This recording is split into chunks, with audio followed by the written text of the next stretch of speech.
Broadcasting from deep within the heartland of free America, where liberty still shines bright. You're listening to On the Move with Mac Worley III.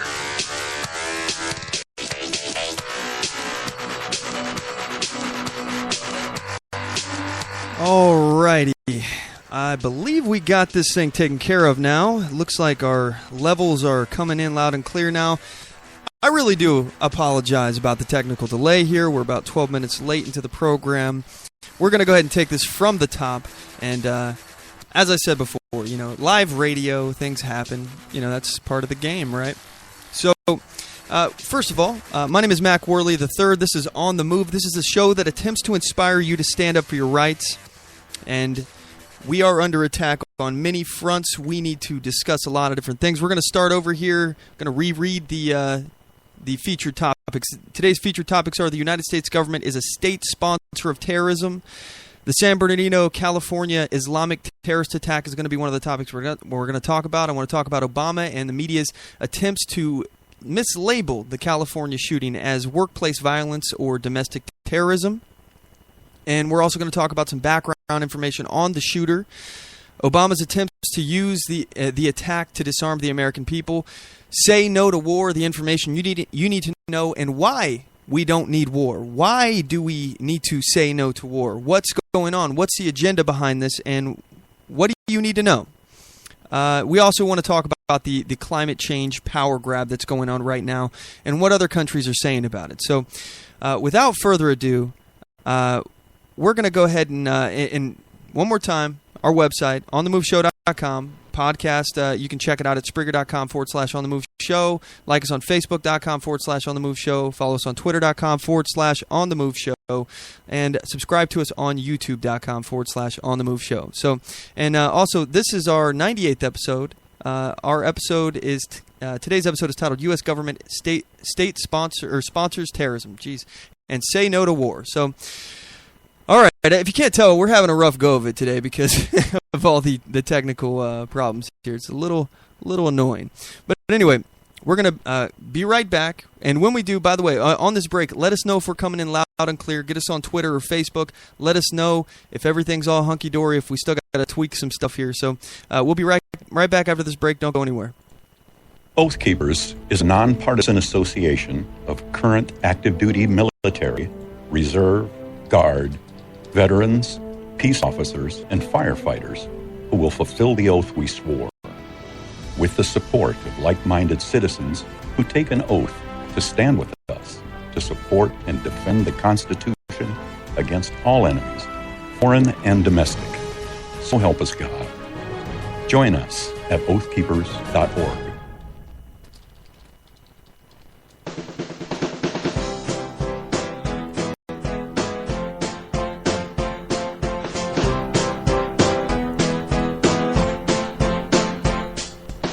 Support On The Move. Help us make this podcast bigger and better. You can do this by going to our store and purchasing one of our hundreds of products. All designs are original and made for patriots like you. Just go to cafepress.com/OnTheMoveShow. We appreciate your support.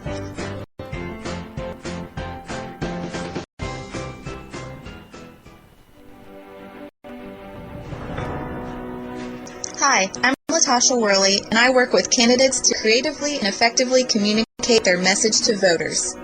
I offer professional graphic design services, from yard signs to flyers, from logos to vehicle magnets. Email me today at latashaworley@gmail.com. That's LATOSHA Worley@gmail.com for a quote on items for your campaign.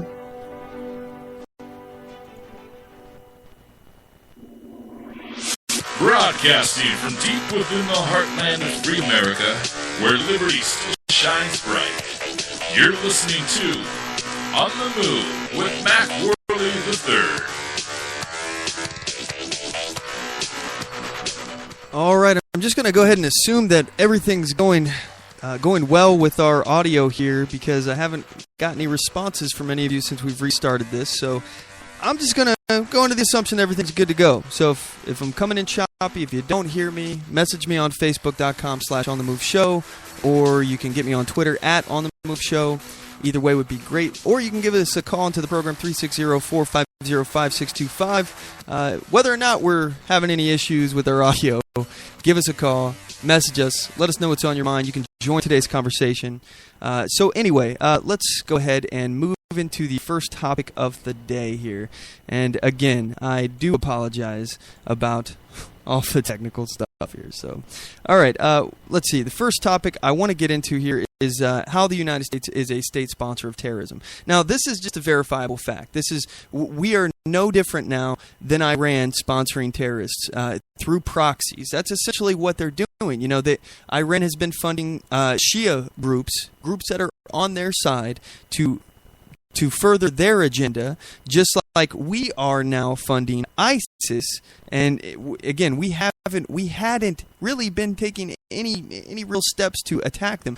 We're using them as an means to an end. We're trying to overthrow the Assad regime. That is what we're doing with ISIS. That's why we're not attacking ISIS in any meaningful way, because we don't want ISIS to be destroyed, at least not until they take Assad, by the way, a Shia, out of power in a Sunni majority country. So it's very concerning, something we should probably talk about, because, you know, it's not something that we really agree with. At least we shouldn't agree with. I mean, as a country, we have for the longest time said that we do not negotiate with terrorism. So we're not supposed to negotiate with terrorists. We're not supposed to definitely side with them, and we certainly aren't supposed to use them to our advantage to destabilize a foreign government. That is exactly what we're doing right now. So in reality, we are the bad guys. So when Putin is talking about, the president of Russia, when he's talking about, you know, America's involvement in what he's doing in the Middle East right now, he's trying to keep the Assad regime in power, to keep that region stabilized. Do you think, and let's just ask this common sense question, all right? Very, very simple to ask. Do you think that the region of Syria, do you think that is going to be safer for the world with Assad or without Assad? Okay, do you think it's going to be more stable with him or without him? Do you think Islamic terrorism is going to continue to spread more with him or without him? I mean, these are simple questions that you need to be asking yourself, and you really do need to know the answers, because the government they're counting on, first of all, that you won't know the answers. They're counting on, secondly, that the situation is so confusing, there's so many different parts at play here, that you are going to be so ignorant about it. And you're going to have this nationalistic feeling of wrapping yourself in the flag. Oh, everything that my government does is good. They're never going to do anything bad or do anything malicious. No, they're the American government. Woohoo! USA! USA! I'm sorry. I hate to burst your bubble. I really do, because I don't like thinking that our government is doing things that are highly immoral. I mean, first of all, we talk about, I mean, the idea of government and morality, it's almost laughable, because governments have killed more people in human history than any other unnatural force on earth. I mean, just in this century alone, there have been hundreds of millions of deaths attributed to governments. And it's weird. In the last 50 years, we have somehow manipulated ourselves into believing that you can trust governments. You can just trust them. No, governments are okay. Live your life, go completely disengage from the political system. You don't need to be aware of what's going on. You certainly don't need to pay attention. They don't want you to do that. Oh, and if you even mention the Constitution, you're a terrorist. If you're a suspected domestic terrorist. So these are the things they don't want you to know this. They've taken control of our education system. They are teaching our children, and they're failing to teach them about our history. They're failing to teach them about the Constitution. And in return, what they're doing is they're teaching them white guilt. Feel bad for yourself or feel bad about yourself because you're white. You have white privilege, and you should just, feel like a crappy person because some ancestor way down your ancestry tree potentially owned slaves. And again, not everybody did. We're talking about the landowning, autocrats, aristocrats. Those are the ones who had slaves. I'm not a rich guy. My family doesn't have old money. I know I didn't have any slaves personally, and probably in my family. It's very unlikely. But I digress. The point is that they are completely brainwashing us. And they're saying so ourselves. Attorney General Eric Holder we've played clips of him saying how we need to brainwash people into thinking about guns radically different. Well, they're doing this repetitively, just pounding that button in the middle of your forehead. White guilt, white guilt, white guilt. Climate change, climate change, climate change. Get rid of your guns, get rid of your guns. Just pounding you right in that over and over and over again. And we're just supposed to, sit back and take it.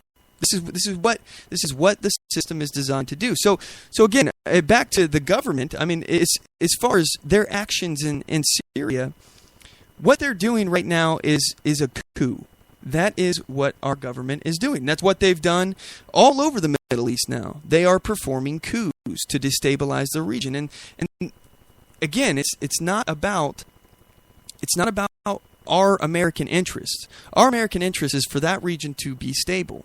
Our American interests, the whole reason why we're there is oil. You have to boil it down. We are there for oil. We would not care about the Middle East if it was not for oil. And honestly, you can kind of feel bad for that region because oil has been their biggest curse. It's the only thing that people want out of that area, and people have been fighting over it since they found it. And they're people who are oppressing them, like the Assad regime, probably wouldn't even exist or wouldn't have the clout if it wasn't for the oil. Saddam Hussein wouldn't have really existed as it was without the oil. This oil has caused so much problems for the people, and I'm not talking about terrorists. I'm not talking about the governments, but for the people. The people have suffered underneath oppression because governments and terrorist organizations are fighting over control of the oil. That's all it is. It's the freaking black gold. That's all it is. So what is our answer? I've talked about it over and over again.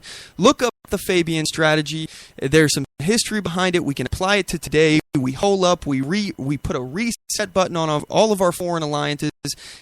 Cut out some of the fat in our alliances. You don't want to be allied with people who you can't trust. And I would argue that we cannot trust Turkey, and Turkey is part of NATO, and NATO has that whole if you Article 5, if one of us are attacked, we're all attacked kind of thing, and Turkey just shot down a Russian jet.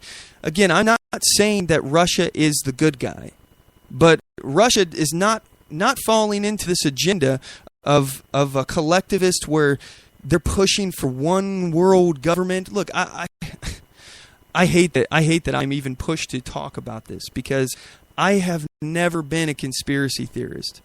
I have never been the kind of guy who sits here and says the New World Order. I've never been that guy. I've never really taken it seriously. But it's clear. The picture is clear that something isn't right. And once you start asking yourself, what is my government doing? Because they're actually not acting in American interest. Because again, if we're there for the oil, if we're in the Middle East for the oil, then why would we want to destabilize the region and make it harder for us to get access to that oil? Why? Well, could it be that we have some kind of bigger plan for that region? Perhaps. So what is the plan? What is our plan? We're disabling the region. We're doing all this stuff. We're trying to manipulate governments. This is not something that I think the vast majority of Americans would agree with. If you went up to an American on the street and you said, "Would you think it's okay if we just start overthrowing people in the Middle East and resetting up governments, reshaping the world?" Especially if you ask this on a liberal campus, okay? You ask this to a bunch of liberals. Especially if there's a Republican in office, they're going to say, heck no, war, no war. Yeah, because the anti-war agenda is in full swing when there's a Republican in office, but they're silent, ever so silent, when there is a Democrat in office. So what we're doing right now, we're actively going against our energy interests, our national interests in the Middle East. Again, we don't even need to be there because we have enough oil here. In fact, let me pull up an article real fast on this here. Okay, this is ABC News. This is not necessarily a right-wing conspiratorial website. If you guys know anything about ABC here, this is an article from November 13th, 2012. 2012. This isn't news. This isn't new news. This is old news. 2012. We're talking about something over 3 years ago. So anyway, an American oil find that holds more than all of OPEC. Drillers in Utah and Colorado are poking into massive shale deposit, trying to find a way to unlock oil reserves that are so vast that they would swamp OPEC. A recent report by the U.S. Government Accountability Office estimates that if half of the oil bound up in the rock of the Green River Formation could be recovered, it would be equal to the entire world's proven oil reserves. Both the Governmental Accountability Office and private industry estimate the amount of oil recoverable to be 3 trillion barrels. Now, here is the kicker, guys. Here's the thing you need to know. In the past 100 years, in all of human history, we have consumed about 1 trillion barrels of oil. There are several times that much here in the United States. This is according to Roger Day, Vice President of Operations for the American Shale Oil. That's AMSO, for those of you keeping score. So, we have a ton of oil sitting here at our feet. You know, the environmentalist movement is literally responsible for hundreds of thousands of deaths as a result of us holding back the oil, as a result of us withholding our oil here in America. And it's something that we need to really talk about because we are responsible right now for what is happening in the Middle East. Because of our involvement in the Middle East, because of our sponsoring of terrorism in the Middle East, destabilizing the region, overthrowing governments, lots and lots of people are dying. Now, maybe you don't care. Maybe you don't care about the people dying over there, but I can tell you this, and we can pinpoint it right now. The reason why we're there is because we're not producing oil and energy here. And because of that, we are killing people through proxies overseas. This is state-sponsored terrorism at its best, and it's going against American interests. And it doesn't make sense because we have all the resources we need here. We don't need to be over there screwing around, causing us to have all these national security concerns, causing us to have issues with that could potentially put us in conflict with Russia. This doesn't make any sense. This is actively going against our own interest. So we're joined now by our intern, Mark Delphine. Hey, Mark, you there? Mark, you there? Can you hear me? I don't believe this is Mark at all. Oh, hey, I'm sorry. I guess I got the wrong number. Caller, where are you coming from, or where are you calling from, and what's your name? Medford, Oregon, Colby Olson. All right, what's on your mind, Colby? Oh, it's interesting because at least you're talking about it. But I mean, we've been funding some kind of overthrow of a government since pre-1980 in the Middle East. Financially, I mean, we haven't been specifically involved with it, but since about 1980 with Charlie Wilson, we've been funding some kind of overthrow of either someone that we're not an ally with or someone that we would like to not see in power in that area. Absolutely. I mean, even since the UN actually started carving up the Middle East, they've been responsible for trying to basically create a balance of power between the Sunni-Shia split. That way, one side wasn't getting too much power, and the region could basically be controlled because there were warring factions between each other. They would be a lot more influenced by external sources like the United Nations and the U.S. government. So, I mean, I completely agree. What else you got, man? What else is on your mind? Well, I think it's interesting that there's some of us that are in tune to this, but there's a lot of the majority of the people in the United States that have no rational clue this is even going on. And when you say something like that, they'll look at you like you are a conspiracy theorist. Yeah. But it's actually out there, it's truth, and it's known. But I mean, the media won't even really discuss it either. Exactly, and it is a fact. This is not open for debate anymore. This is a fact. We are responsible for creating ISIS. We funded them. We gave them guns. We're we're literally responsible for doing this out of Benghazi. We're responsible for funding other terrorist organizations openly, and this has been in the news. We're supposed to be arming the Syrian rebels, Free Syrian Army. These are the same people that we're fighting in Afghanistan. So not only are we fighting our enemies in Afghanistan, it's just another branch of radical terrorists fighting for control amongst themselves, but we created both of the branches. We actually created all the branches that are doing the fighting. And we're responsible for arming them.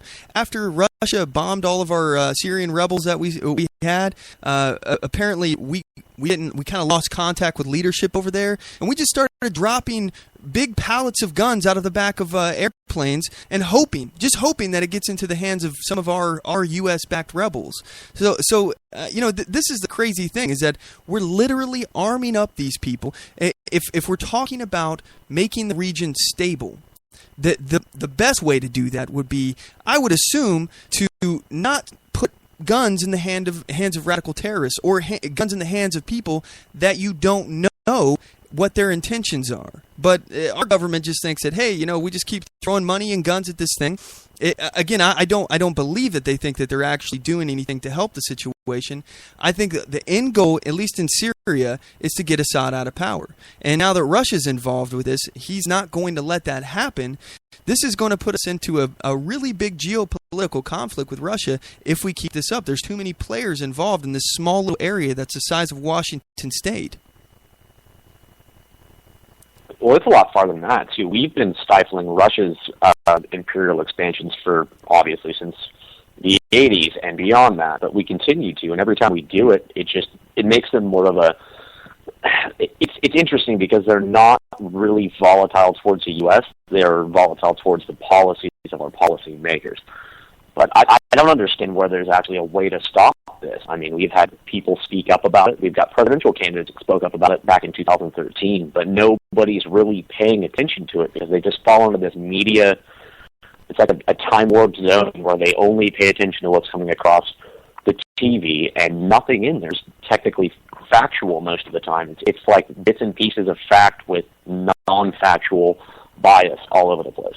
And that's a huge problem, and that's something that I want to try to do today, is to piece some of these random pieces, or seemingly random pieces of information that we see in the news together into one mosaic, essentially a big picture of what is actually going on. And this to me is a failure within the media. And again, I think largely because the media is been corporatized. Our media is a industry now, as opposed to a way of actually trying to get information to the people. They're just sending little bits of pieces of information out there, and they're not actually putting them all together for us and trying to illustrate what is actually going on. I mean, there's so many different things happening in terms of what's going on in Syria, the different groups on the ground in Syria. There's so many players, and this is another reason why the media is failing at this job, is because if you want to imagine going up to the average person on the street and talking to them about what's going on in Syria, do you honestly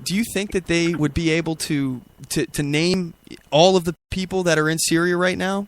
All of the different groups that are fighting for power in Syria? What do you think, Colby? It's interesting. I have conversations with people about this all the time. Most of them look at me like I'm crazy. And it's exactly what you and I both know.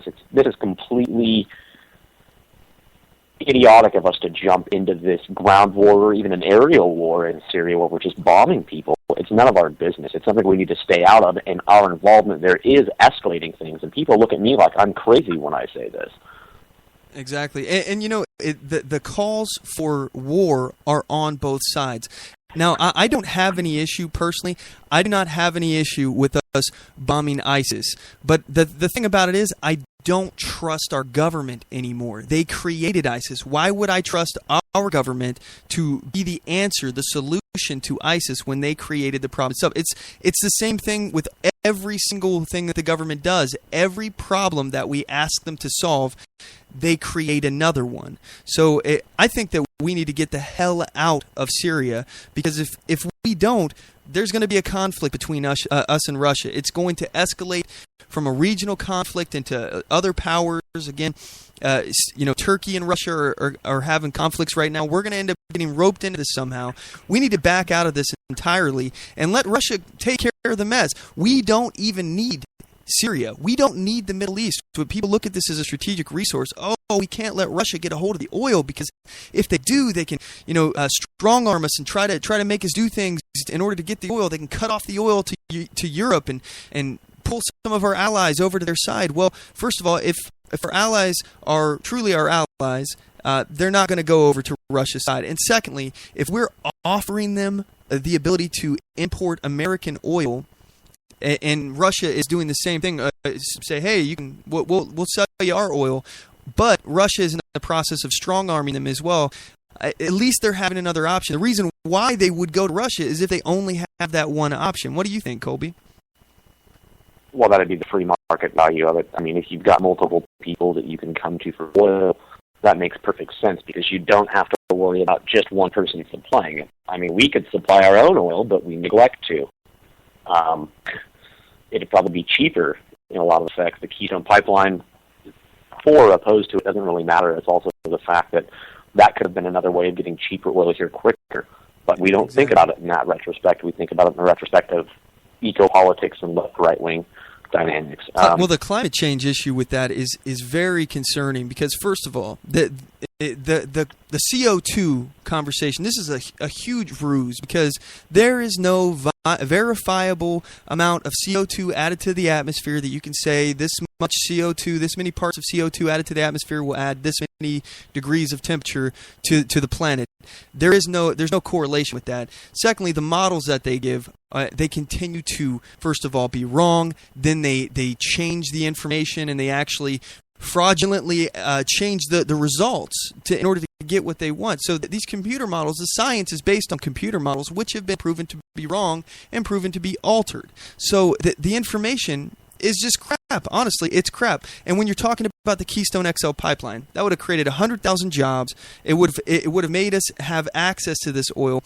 And the crazy thing is that instead of pumping it through America, like was the plan with the Keystone XL pipeline, they are now talking about giving Warren Buffett his trains are going to actually be importing in barrels this oil across our country. And if we're talking about carbon footprint, trains take vastly more energy, produce vastly more carbon than a pipeline does. It doesn't take very much to have pumps that are producing this or they're pumping this oil out. So it's crazy, and it just doesn't make any sense. But regardless, they've got everyone tricked in believing that a harmless, tasteless, odorless gas is a pollutant. I mean, it's insane.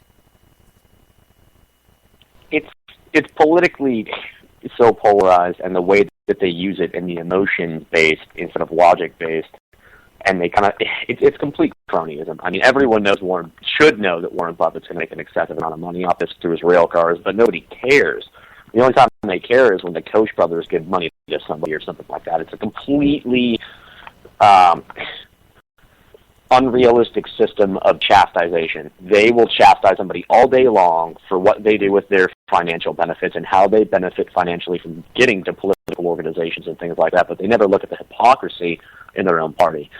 A lot of people like you and me, I'll look at people like John McCain, for instance, or other people that are going to financially benefit from things and call them out, because I'm more of a right-leaning libertarian Ron Pauler, but you have to be able to point out the hypocrisy of your own and the other. And unfortunately, they don't really see the character model in the left-wing party to do that. I mean, they just want to chastise everybody, never be chastised themselves, and act like they're the ruling class. And it's utterly insane. And it's unfortunate that, we have the left is filling their ranks full of useful idiots who, again, these are the people that have bought into the climate change hoax. And again, I'm not saying that climate doesn't change. We have a giant ball of fire that's in the sky that dramatically affects the temperature on this planet. What I'm saying is that there is no real information that we can say that there is such a thing as man-made climate change. We can't really tell this. And the fact is, all of the policies that they're saying that would actually prevent man-made climate change, which it's in dispute. They keep saying it's settled science. This is in dispute. but all of the policies, all the things that they said that we could do to change it, to stop it, won't really do anything except completely and utterly devastate our economy and set us back as far as our GDP with the rest of the world, because people like China, they are not going to sacrifice their GDP to cut one iota of carbon dioxide pumped into the atmosphere. They're not going to do it. So, yeah, I mean, I completely agree. It's frustrating that the left is continuing to push this, and I absolutely agree. Even on our right, we need to be able to pick people apart who are calling out wrong information. And I'm telling you right now, we're going to see both the left and the right, if we stay in Syria, calling for things that will lead us to war. Like, for example, on the right, when you see the Republican candidates that are talking about establishing a no-fly zone. I heard Chris Christie talking about this. I heard Ben Carson talking about this. A no-fly zone means we have boots on the ground, which means we are involved in the area. We don't need to be. We need to get out of that area. Leave it alone. What we're doing in Afghanistan right now is nation building. We don't even need to be there, but we're already there. I'm not saying that we leave that, but leave Syria alone, man. It's insane. But anyway, I really do appreciate the call. Do you have anything else you want to say before we cut to a commercial break? No, I think you're spot on there. I've personally been in Afghanistan, and that's a very sore subject for us to actually deal with, but it's going to be a call from the left and right for war, and that's unfortunately I think what they want, because right now they're dealing with chaos in America where patriots are upset, people from the right and the left are upset at both ruling parties. So how do you feed those that are poor? You send them to war. I mean, it's the easiest solution that they've got to make things different. So, well, I personally believe that this is all leading up to some huge event. In my opinion, it's going to be likely a war in Syria that will lead us into a conflict with Russia. And all of this is to distract, I believe, from the planned economic collapse that they have coming. I honestly think that they know what they're doing is going to destroy the economy, and that especially, I think the biggest tip here, guys, if you hear them talking about raising these interest rates even just a little bit, that's the beginning of the end, in my opinion. So, but Colby, I really do appreciate you giving us a call, man. We're going to have cut to a commercial break, and when we do come back, guys, we're going to talk about the rest of our featured topics. We're going to start with the San Bernardino, California Islamic attack. We have Mark Delphine, our intern. He's on the line. He's going to be joining us. Anyway, we'll be right back after these messages, gang. Don't go anywhere. I do solemnly swear that I will support and defend the Constitution of the United States of America against all enemies, foreign and domestic, that I will bear true faith and allegiance to the same, and that I take this obligation freely without any mental reservation or purpose of evasion, pledging my life, my fortune, and my sacred honor. So help me God. Join us at oathkeepers.org.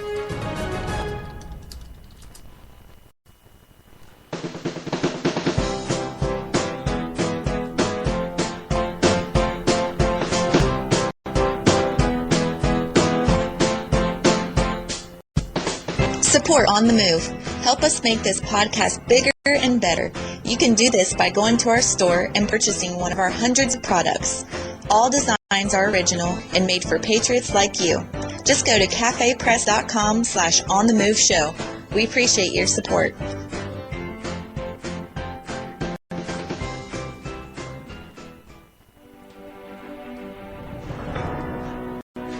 Hi, I'm Latasha Worley, and I work with candidates to creatively and effectively communicate their message to voters. I offer professional graphic design services, from yard signs to flyers, from logos to vehicle magnets. Email me today at latashaworley@gmail.com. That's LATOSHA Worley@gmail.com for a quote on items for your campaign.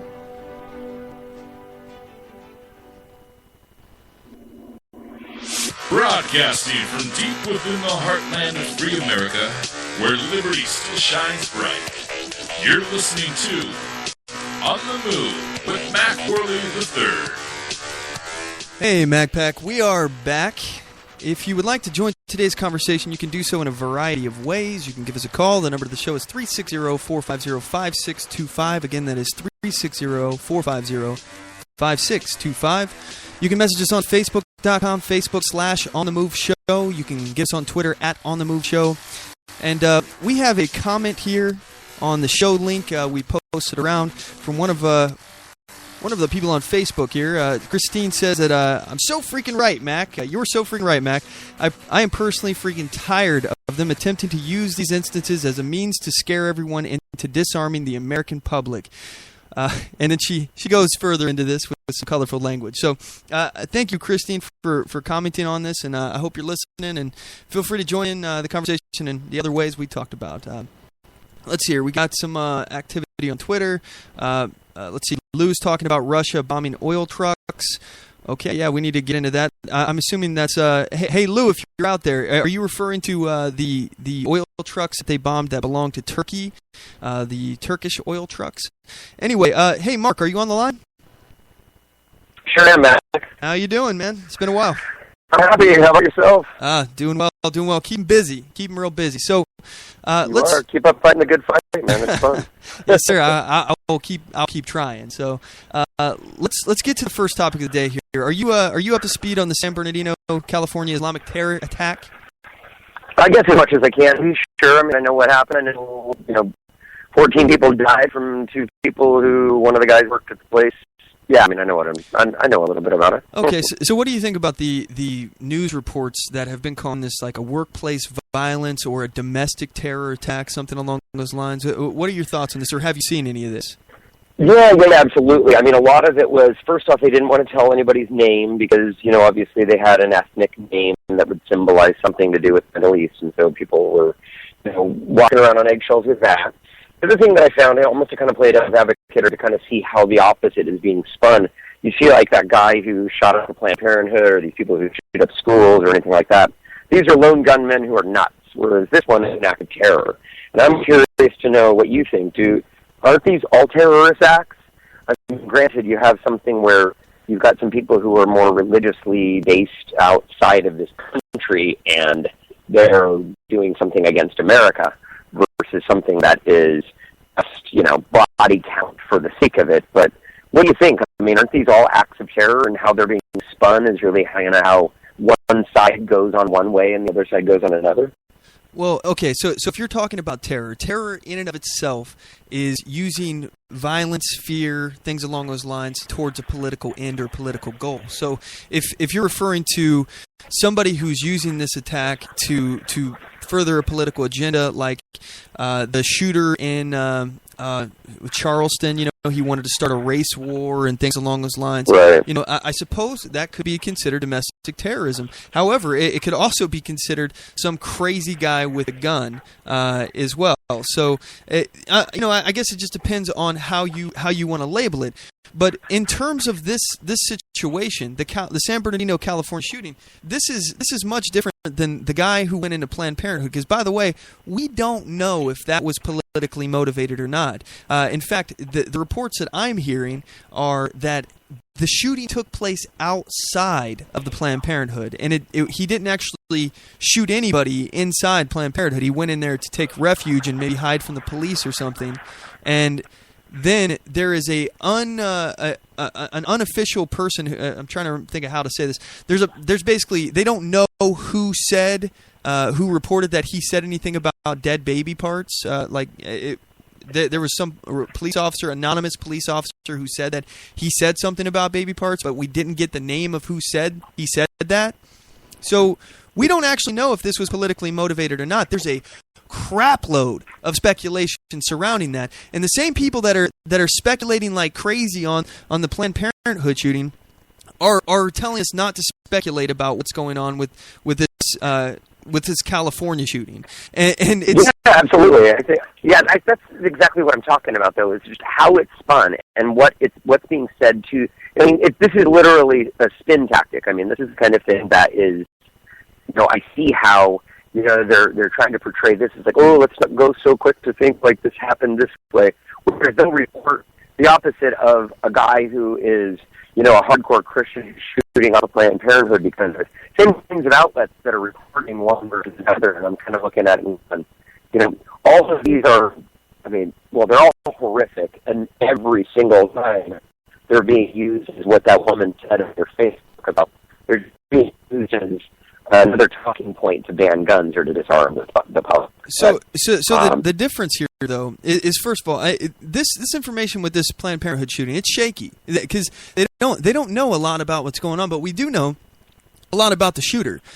It's arguable that you cannot call him a devout Christian or a pro-lifer. You know, that this guy, he's into all this weird bondage sex stuff and all this stuff, and you know, okay, you can do all that, and that's great and fine, and that's good for you if you want to do that. But yeah, it sounds hot. Yeah, well, it doesn't say anything about to the man's Christianity, and there's no proof that he's some right-wing Christian. Domestic terrorism, and speaking about the domestic terrorism conflict that we were talking about, the issue of how to classify someone as a domestic terrorist, I would argue that calling someone an Islamic terrorist is a little easier to do than calling someone like saying that it's domestic terrorism for some man to shoot up without us knowing the motivations to shoot up a Planned Parenthood, because it's not like there's millions of people who are supporting the shooting up of a Planned Parenthood, whereas there is literally a movement of millions of Islamic terrorists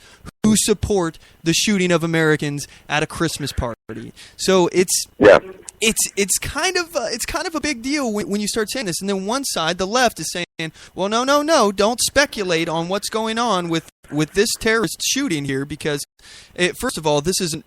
As soon as I heard, without any information about the people's names, their descriptions, anything like that, as soon as I heard that there was more than one shooter, I was thinking Islamic terrorists. That's exactly what I thought, Matt. You know, the moment that I was like, okay, because usually these people are lone gunmen who go in, you know, they can't get laid, or they just hate society, they're a loner, so they want to take them down with them. It's a completely different scenario of, you know, two people conspiring to go out and do something. So the moment I heard it was two, unless it's a school shooting, you know, like how Columbine occurred, you're thinking adults that are more than one. It's almost a guaranteed kind of thing now. And the thing that scares, you know, the heck out of me on this one, Mac, is that it's here now. Like, we were always worried about, oh gosh, you know, when it comes over here, it's kind of like, you know, how the killer bees, I don't know if you remember how, like, everybody's like worried about African killer bees, you know, when they're going to finally come to the United States. That's just kind of a little myth that was going on. This stuff is actually happening, where these people are out to get us, and they're here now. And this is, they're taking things out to the point where it scares me, because there's already been this call to ban guns or to stricter gun control, which is really just a caveat to ban guns. I mean, that's just a conduit for it, right? Mm-hmm. But it's the idea of now it's being compounded with something that's religiously based that I think a lot more people maybe on the right might be more amenable to. This is what's scaring me, is that not only do you have a terrorist group that's infiltrated the United States and it's come after us, and when I say us, I just mean any Americans. Well, versus it's not even just Americans. It's infidels. And that's the thing that this administration and the media, for some reason, they do not want people to understand, is that it's, especially if you're talking about, and I'm not saying all Muslims are like this. I'm not saying that at all. Of course, there are peaceful Muslims out there who don't want to hurt anyone and just want to live in peace like everyone else. Most of them are. But it depends on where you're at. If you're talking about, first of all, if you're saying most of them, that's not necessarily true. If you're talking about different countries. So you also have to ask, where do they stand on Sharia law? For example, the Blaze, they did this study here, this poll. I believe this was actually the Blaze. I think it was Pew. It was a Pew poll. They were talking about Sharia being the revealed word of God. And let's see here. And let's see. 56% of Muslims in Russia said it was, 52 in Bosnia, 30 in Kosovo, Albania was 24. Now we start getting into Central Asia, Kyrgyzstan 69%, someplace I can't pronounce 60%, another place I can't pronounce 53%, Uzbekistan 52, Turkey 49, Kazakhstan 44. Now let's start getting into the actual Middle Eastern countries. Jordan, 81% believe that Sharia is the real revealed word of God. Egypt, 75.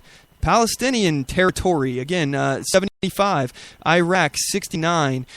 Morocco, 66. Tunisia, 66. Lebanon, 49.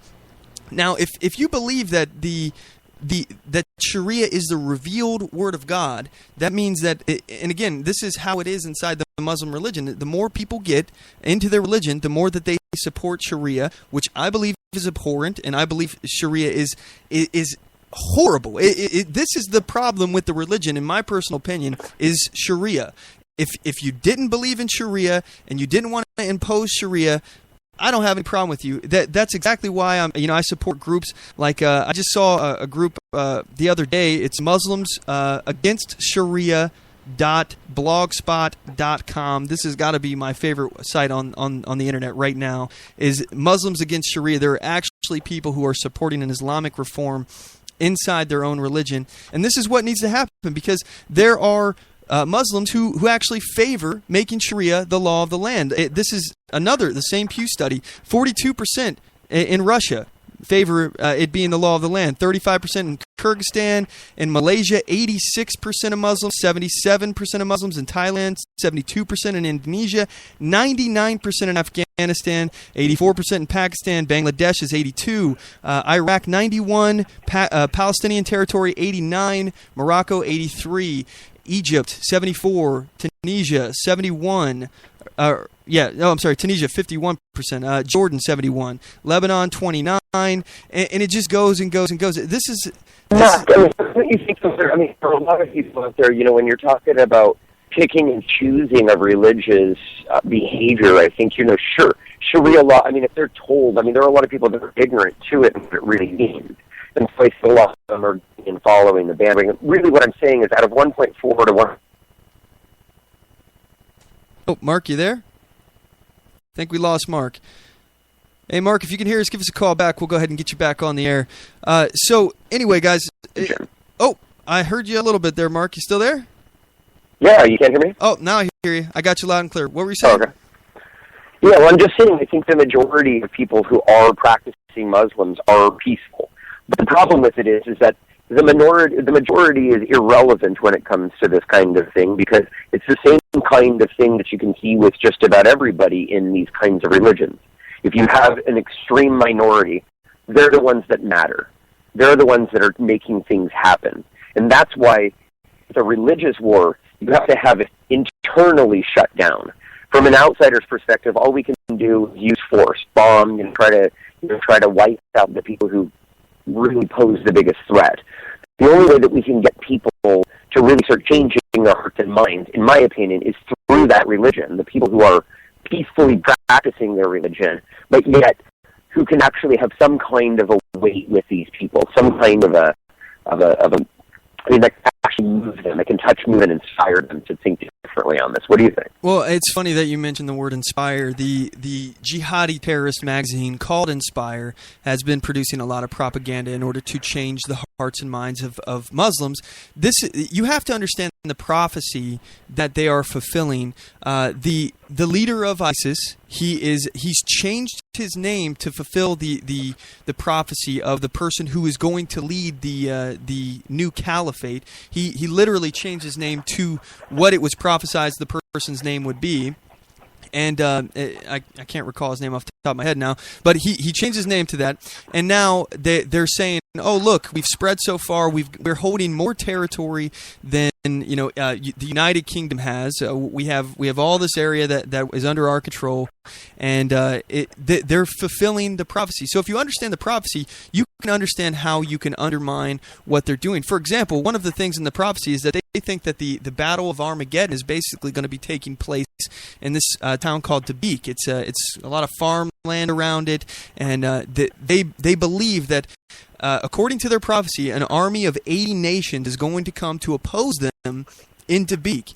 And if you understand how the prophecy works, first of all, you can act through propaganda to undermine them as well, but you can also call them out. I mean, imagine if we were like, hey, you meet us in Dabiq, and we just drop a tactical nuclear weapon on Dabiq. There we go. That prophecy is over. You know what I mean? At this point, if people are, we don't, because they believe that we're going to go to Dabiq, fight them, and lose. And if there is somehow a battle at Dabiq, and we somehow lose, that will be used as propaganda to where all of the Muslims who aren't really, that radical, they see, oh, holy crap, the caliphate is actually coming back. The prophecy is being fulfilled. I mean, this is part of the mindset that the more religious you get as a Muslim, as an Islamicist, the more you believe in the literal interpretation of the Hadith in the Quran, because those are the literal, according to what all these people believe, the literal revealed words of God. And if you're going to listen to God, this isn't like our Bible, where it's like the Christian Bible, where it's the prophets who are interpreting the word of God. It's not that. These are the words of God revealed to you through the prophet Muhammad. So it's concerning, because this is what they believe, and the more religious they get, the more they believe this stuff. I have a fundamental issue, and there is a reformation that is taking place right now.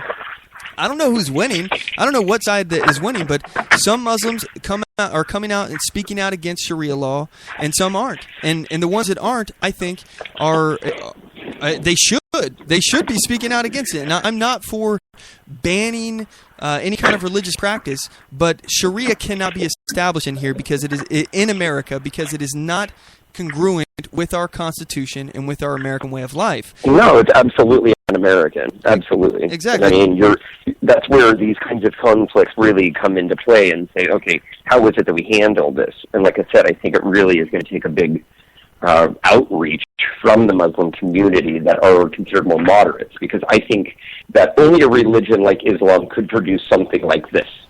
I mean, this is the kind of thing where only Sharia law can result in something, as extremist and as militant and as I originally would agree with you, but thinking back on history, I guess that's not necessarily the case, because Christianity. I'm talking about today. I'm talking about today because of how how technology works and how people are more connected and how we're more interdependent upon one another. The only thing that isn't that is, when you're looking at the Middle East, where it really, these countries are quite unique in their respect, don't you think?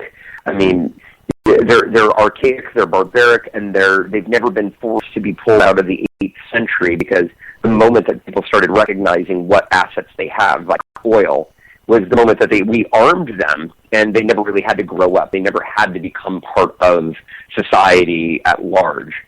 And so I think that that's where you're dealing with something like this, with an ISIS.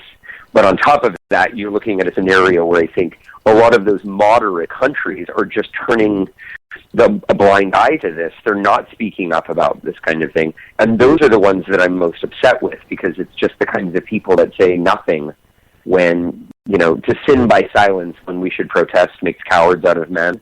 That's the kind of cowardice that I think is really resulting in such a, you're silent for so long, and eventually this becomes, a major threat that you can't stop, and that's what really scares me. I mean, really scares me. Agreed. So back to this California shooter here. We know that he went to Saudi Arabia, and he came back with a wife who supposedly is responsible for radicalizing him. I would probably look at that questionably. I know that in Islam, women in Islam have a big place in the radicalization process. However, I would question that he goes to Saudi Arabia and he's not already radicalized. I would say that this is probably part of a sleeper cell group that has been here for a long time, trying to do harm to us. But anyway, he went to Saudi Arabia. He brings his wife over on a visa, a marital visa. So she went through a ton of background checks before she could get here. And by the way, what she went through is far more in-depth checking into her background than what we're talking about giving these thousands of Syrian refugees. So she came here, was checked out, and then went ahead and shot people up, all right? And Obama's saying, we're afraid of women and children, and that's just not the case. I mean, first of all, maybe we should be afraid of women, because this woman was involved in shooting us up. She came from Saudi Arabia. She was vetted, and she was vetted more thoroughly than what our president is saying that he's going to do for these Syrian refugees, and yet he still wants to bring people in who could potentially pose a threat to us. And I was telling you all last week, the week before that, I was telling you before Black Friday, be careful. Things are happening right now. We're being set up to be attacked. And I don't want to say I told you so, but I mean, go ahead and say it, Mac. You told him so. Well, I mean, I told you so. Oh, I told you so. Look, all I'm saying is that we are being set up right now. They are literally trying to bring people in the country that will kill us. And again, I'm better than trying to rub this in anyone's face that would say, that I was wrong or that I'm just up here fear-mongering. And again, I'm not going to take part in this whole game of I told you so. I told you so. Well... Look, anyway, the point is that this is making us less safe. So, Mark, what do you think about these refugees? Should we bring them in? What do you think about this?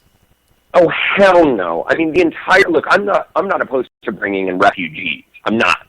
But this particular group of refugees, I mean, we kind of created the mess that's over there. I mean, granted, we didn't start a civil war. That was Assad who kind of started that against, peaceful protesters. Whoa, hold, let's back that up. All right, what peaceful protesters? Well, didn't you have a group of peaceful protesters that Assad went ahead and slaughtered, and that was the reason for the start of the Civil War? And that's what our media is saying, and I don't necessarily... The point is we don't actually know if they were peaceful protesters or not. This area has been ravaged with Islamic terrorism over there, and we have these anti-government protests that are going on within Assad's area of control. As far as what Assad is saying is that these people are terrorists. The people that he was killing are terrorists, and I don't know. Who are you going to believe? You're going to believe our government or Assad? Well, yeah. Both have about the same credibility. Good question, and I don't even know if it's just a moot point. I mean, to me, it's the kind of thing where I'm like, okay, if they were peaceful or not. I mean, all I can say is I saw videos of these people who were basically. I mean, there wasn't any violence going on. They were just, they were chanting in what I thought was a peaceful protest, and then a bunch of, militants came just by and just, shot up the place and bombed a bunch of these people. So that, to me, was kind of catalyst that sparks the whole Civil War. Whether or not that's it's almost irrelevant. What I'm saying is that the United States has had its hand so far into the Middle East, and it's really stirring up a hornet's nest. It continues, people continue to be anti-West and continue to be anti-American, and not because of the fact that, we have freedom and values and the thing that they don't agree with, or gays or women. It's that we go and meddle with their people. We go and meddle in their territory, and they don't like it. Now, I'm not saying all of them are like that. I believe that there's enough people out there that are like, look, you guys have come into our country and messed these things up, and we don't want you here. So we're kind of the instigators of a lot of what's going on over there. Those are not the refugees that I want to bring over. See, I don't mind, if you have like a Haitian, earthquake and we bring over some refugees because they have nowhere to stay. But these people aren't, you don't have a handful of them. I mean, a large handful who are really chanting death to America, death to Israel, death to infidels, as you would say. I think what we're having here is, you've got a large group of people who are really not happy with us, and they will do whatever they can in order to get over here, including be as calm, cool, and as collected as possible to pass through all of these screenings in order to get over here, in order to accomplish the mission that they're setting out to do. Which, just real quick, reminds me exactly of what, when you were saying, this woman went through all of those background tests, all of that screening, all of that vetting, and she got here. So what I'm saying is that that's the exact same kind of thing to me that what all of these people who are trying to ban guns are about. They're all about, we need to get better background checks and more mental health and this and that, when I'm pretty sure that none of that would have had an effect on these two shooters or on the majority of the other shooters that went through with their horrible plan. Absolutely. So we're going to cut to a commercial break, Mark. When we come back, we're going to start actually talking about this gun grab attempt here from the left wing and how they're using this attack that they allowed us to be attacked by these Islamic terrorists who they brought in through a visa. And anyway, they're using this as an example, as a reason why we need to lose our gun rights. So when we come back, we're going to actually play the clips of them calling for gun control. We're going to talk about it, break it down. Anyway, you guys don't want to miss this. We'll be right back. Oath Keepers is a nonpartisan association of current active duty military, reserve, guard, veterans, peace officers, and firefighters who will fulfill the oath we swore. With the support of like-minded citizens who take an oath to stand with us, to support and defend the Constitution against all enemies, foreign and domestic. So help us God. Join us at oathkeepers.org.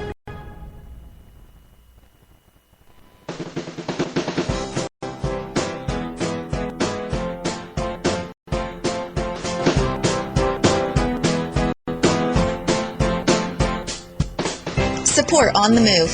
Help us make this podcast bigger and better. You can do this by going to our store and purchasing one of our hundreds of products. All designs are original and made for patriots like you. Just go to cafepress.com/OnTheMoveShow. We appreciate your support.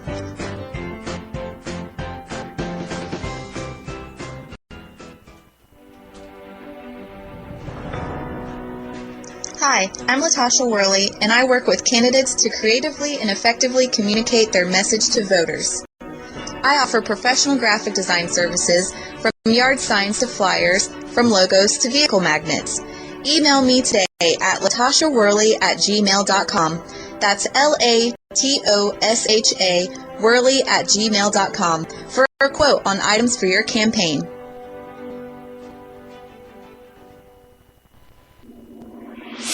Broadcasting from deep within the heartland of free America, where liberty still shines bright. You're listening to On the Move with Mac Worley III. We do know is that we have a pattern now of mass shootings in this country that has no parallel anywhere else in the world. And there's some steps we could take, not to eliminate every one of these mass shootings, but to improve the odds that they don't happen as frequently. So, first things first here. It's unparalleled, according to President Barack Obama. He's saying that this doesn't happen anywhere else in the world. Does he not remember Paris? It just happened just a little bit ago. In fact, I'd be happy to send him some links to some news articles in case he didn't get the briefing, that because apparently he gets briefed by his security advisors only like every couple of weeks or something. He's not actually given that the world is in pretty much a turmoil right now. You would think that he'd be getting daily, if not hourly, briefings about the security situations that we have. But no. He's getting them every couple of weeks. Let's be real here. We don't want to interrupt his golf schedule, everyone. Let's come on. He's a busy guy, but he's acting as if. First of all, you should know that anything that comes out of this man's mouth is a lie. It's a lie, or he's vomiting. It's a lie, or he's vomiting. One of the two. So, first of all, it's just not true. These attacks are not unparalleled here. In fact, if you look at some of the statistics here, there are countries that have far worse shootings. I believe that we were ranked 8th among the world in some study that was conducted. I can't remember now where I heard this from, but it was earlier this week. I believe the top country for mass shootings is Norway. Oddly enough, Norway, a place where you can't really get access to firearms like you can here in America. But President Obama would like you to believe that it's unparalleled and only happens here. But he continues, and here he goes. Gun safety laws, stronger background checks, and for those who are concerned about terrorism, some may be aware of the fact that we have a no-fly list where people can't get on planes, but those same people who we don't allow to fly could go into a store right now in the United States and buy a firearm, and there's nothing that we can do to stop them. Okay, so two things here. He said, we need to have common sense gun control, some background checks, things along those lines. All the things that California already has. That all of the things that he's calling for right here. These are in place in California right now. In fact, AR-15s are illegal in California, and 2 of them were used in the shooting.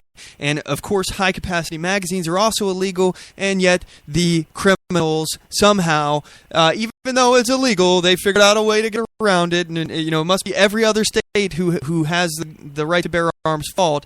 But again, this is what this president does. He ignores and obfuscates the truth. But then, in addition to that, he goes on and talks about how people who are on the no-fly list can go get guns, and we need to do something about this. And this is going to gin up the uninformed people like, yeah, we don't want people who are on the no-fly list to be able to get guns. That makes common sense. Yeah, let's do that. Mark, I will give you the honor of poking the holes into that argument. Go right ahead, Mark.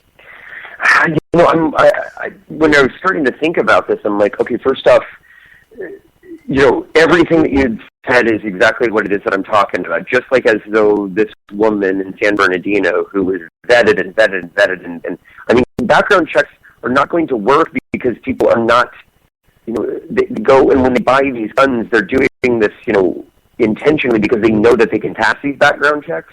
They are doing this, anybody who is going to risk their own life to kill others' lives is almost certain to do it. And so we're not tackling the right issues here, and he's going after an agenda that he's been wanting to have since he was, just a little guy over in Chicago. And so I think, this feeds right out of the hands of those people who are trying to get guns banned. And when anybody says, well, I believe in the Second Amendment, but we need some more common sense gun laws, I'm like, what would you actually propose? How could you actually get somebody who is willing to kill you to not get a gun? I mean, it's virtually impossible. And it's something that it attacks a much deeper issue. But the other part of it is as far as getting on a no-fly list. I'm curious to know what your thoughts are on it, because to me, if you are not a citizen of this country and you are on a no-fly list, the Second Amendment doesn't necessarily apply to you. Am I right? I mean, this is the kind of thing where, you have a right to bear arms as an American. Well, that's one of the requirements. They ask you, are you a U.S. citizen in order to get a gun? So, I mean, everywhere in the United States, you have to be a U.S. citizen to buy a gun. So these people who are on a no-fly list are almost by definition not U.S. citizens, are they? Not necessarily. I mean, if anybody can be on the no-fly list, I don't know who's on the no-fly list. That's fair. I'm just thinking of, when they're talking about international situations where, these people, the only thing I can think he's talking about is people at a gun show. Let me ask you, purchased online or across. Let me ask you, Mark. Do you think that that the female terrorist that was originally from Saudi, I suppose, or at least that's where the husband found her. I don't want to say their names, first of all, because I don't want to give them what they want as far as us to say their names, and also I have a difficult time pronouncing their names, so I'm just not even going to try. So, anyway, with my question here is: do you think that the female shooter, do you think she walked here? Do you think she drove her car all the way from Saudi Arabia? Did she swim across the ocean to get here? How do you think she got here, Mark? I'm assuming she flew. Okay, so would that be a great assumption? Or yeah. That she. I'm assuming that she flew to get here as well. I could be wrong. But she could swim here, dude. Yeah. She could have swam. Maybe here, she right? took like a little life raft, like the Cuban refugees do to come over here. Yeah. maybe that's what she did, but I find that very unlikely. And the fact is, she was vetted. She was not on the no-fly list because if she was, she wouldn't have been allowed to come here. Or maybe she would have because this government wants us to be attacked. So everything he's saying here, first of all, we got people on the no-fly list. This wouldn't have stopped anything in this circumstance. This is what they keep saying. We need universal background checks for these mass shootings. Then we find out that the guy got the gun legally, or he got the gun illegally, and in what he did to get the gun, none of the laws that they're talking about would have changed anything to begin with. So the point is like, let's say like he's already a felon or something, like the Charleston shooting. He was a felon. He wasn't supposed to have a gun anyway. It was already illegal for him to have the gun. You're going to pass another law. You're going to make it even more illegal for him to have the gun. It's already illegal, So the point is that this is what they do. They respond to things that don't matter. Yeah, it would make sense in everyone's mind. We don't want terrorists, people who are on the no-fly list, to get guns. However, it doesn't take an act of Congress for somebody to get on that list. It doesn't take anything but somebody deciding, hey, let's add your name to the list. There's no due process. This is a freaking scam to get people on a list. That way they lose their gun rights without any due process, no trial, no conviction. We have a right to our guns. It's not something that the government can just decide, you know what, we're going to watch you a little more closely. Who decides who goes on that list? Do you know, Mark? Do you know who decides who goes on the list? I would imagine the FBI, CIA, some kind of an internal organization that, was in charge of Homeland Security. It's in charge of our Federal Aviation Administration, maybe the FAA. I don't know. For sure. Who knows? Who knows? Right. We don't know. Right. We don't even know what the process for that is. You could say something to piss off the government and get on the no-fly list. That is plain and simple. And the fact that they can, without a judge, without a jury, remove somebody, their unalienable rights that the government never gave them, these rights are there. They are natural rights or God-given rights. The government's just going to wave a magic wand and say, you know what, we don't trust you today to get a gun, so you're on this no-fly list, which means that you no longer have the right to keep and bear arms. And so Mac, is that what are you kind of saying that like they're going to go the inadvertent route and then say just start adding a bunch of people to this no-fly list so that they can ban you from having a gun? It's just one more step. This is them proving that they have the authority to do this without a court ruling. They can decide that everybody's rights can be taken away on their whims. I'm not saying that they're going to add every single American to this list, but what I'm saying is that they're already talking about constitutionalists being domestic terrorists. They're talking about right-wingers, the threat of right-wingers, and all of this. It wouldn't take much for them to jump to start adding people who they consider, anti-government types like myself and probably like you, Mark, to this list without any judge finding you guilty, without you being convicted, probably without even your knowledge. You could be add to the no-fly list without even knowing about it. So interesting. The point is it's all one little step. This is what the progressives, again, the word progressives, small little incremental progress, towards their goal. They want to be able to determine who has the guns and who doesn't. That's what they're doing with the Social Security Administration gun grab. They're saying that people who have someone else manage their finances are not mentally capable of having the right to bear arms. They want to say that if you are a Social Security recipient or a person in the VA and someone else manages your finances, you're not mentally fit to have the right to keep and bear arms. This is the largest gun grab in the history of the United States, and no one's talking about it. It's all about these incremental steps.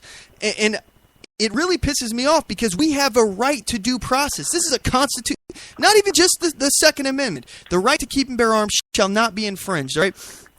I'm talking about due process. We have a right to a trial. We have a right to due process, and our president is actively advocating going around it. But it's no surprise because Obama says this. If you ask me where has been the one area where I feel that I've been most frustrated and most stymied, it is the fact that the United States of America is the one advanced nation on earth in which we do not have sufficient common sense gun safety laws, even in the face of repeated mass killings. Lies again. And if you look at the number of Americans killed since 9/11 by terrorism, it's less than 100. Oh yeah, as long as you don't include the largest terrorist attack in U.S. history, it's less than 100. If you look at the number that have been killed by gun violence, it's in the tens of thousands. Oh, yeah, and if we actually were to talk about the amount of people dying in your hometown of Chicago, your adopted hometown, Thanksgiving weekend, everyone, there were 82 people who were shot in Chicago. 82 that were shot in Chicago. You didn't see that in the headlines, did you? No, you probably didn't. But they had like the strictest gun laws in the country before they were stricken down by the Supreme Court. So I mean, those were the two cities. D.C. and Chicago were the biggest anti-gun cities in the country, and you had the biggest amounts of gun violence there, which clearly shows that those laws don't work. Exactly. I mean, you're right, the incremental chipping away. You know, this might be really good for, and this is just kind of like my education and what I've heard about this, but I hear a lot of people who are really looking at this and going, no other country does this. And if you look at Australia, they ban guns or for the most part, and they haven't had a shooting since '96. And look at the UK, look at France, and look at. Here's the thing: most of these other countries, the people from these countries, come here. They're not fleeing the United States. It's a given that this country is easily and inarguably the greatest country of all time. No, sure, it has a lot of flaws. The main thing that made it so great, Mac, and this, in my opinion, is really appropriate for this whole context. So interrupt me if you think I'm going off the key too much. But my point is the idea that this country flipped typical government on its head and said, the individual takes priority here. We have a constitutional republic which protects the individual's rights. Before, we were sacrificial animals to the state.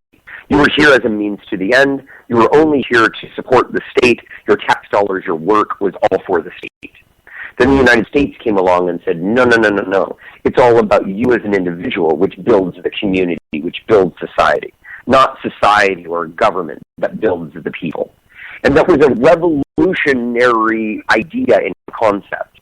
You know, in order to continue to keep that, which the reason why we're so successful, the reason why we're so rich, the reason why we have so much power and so much influence on the rest of the world is that individual liberty, unmistakably. Now, granted, some people might say our natural resources, and some people might say just our sheer size, but the idea that you have the freedom of religion, the freedom to speak your mind, the freedom to protest or have an assembly, the freedom to be not searched and seized, the freedom to have all of the freedoms that we have in the Bill of Rights, all of those are predicated on the fact that we have the right to defend ourselves, to bear arms. Because the Second Amendment is not about hunting, and it's not really even about protecting ourselves from outside enemies. It's about protecting ourselves from the government, from tyranny. And the moment that you start going and comparing yourselves to, sure, maybe a few, you're comparing Australia to the United States, it's not even a tenth of the size in terms of population. You're comparing the UK, it's not even half of the size. But the point is, though, with the UK and Australia, is that after they implemented this, gun violence went up. Well, I mean, I haven't heard that these have had. I've heard violence has gone up, not gun violence. I've heard that there are actual violent crimes in the UK even over, or surmount the ones in the United States. I haven't heard of major gun, shootings and that kind of thing. And let's just call it what it is. I mean, we have way too many in this country. All right, way too many massive acts of violence. Way too many shootings. I'm not blaming guns for this, Matt, but there's something systematically wrong here. We can't continue, anybody on the right or even middle of the road or libertarian cannot continue to pretend that this is not a problem. This is a problem, but it's not a problem that we can solve with government. It's a problem that we solve internally and going, let's be a little bit kinder, a little bit gentler, let's be a little bit more inclusive. These people are loners for the most part, without the religious side. Now, we can talk ISIS all day, which is a completely different situation, just like we were discussing in San Bernardino. But when you're dealing with a situation of school shootings and workplace shootings and just going off and people just going off the deep end, that has to do with people being alienated, people feeling isolated and alone, people feeling as though, like those guys that pretty much feel as though no woman's ever going to want to be with them and nobody likes them, so they want to take out the people around them and themselves. Well, look, we're not talking about just random shooters, mass shooting the crazy people, because first of all, and I'll agree with you that there is a sickness that's going on right now in some people's heads that causes them. And again, this is not a problem with the gun. This is a problem with the soul, with somebody's heart. Yeah, if you're willing to hurt someone else, that's not a gun problem. That's a heart problem. So the idea that we're going to ban guns and suddenly that's going to change anything and there's going to be no unintended consequences is ridiculous. Just like China's policy to limit people how many kids that they could have, they're only allowed to have one kid, wasn't going to have some unintended consequences. Well, the result is people kept aborting female children, and now there's 30 million more men in China than there are women, and they have a real problem right now. So it's everything that the government does to tweak something always has some kind of unintended consequences. But let's point out that some of the sickness may be involved with the cure that we're supposedly having.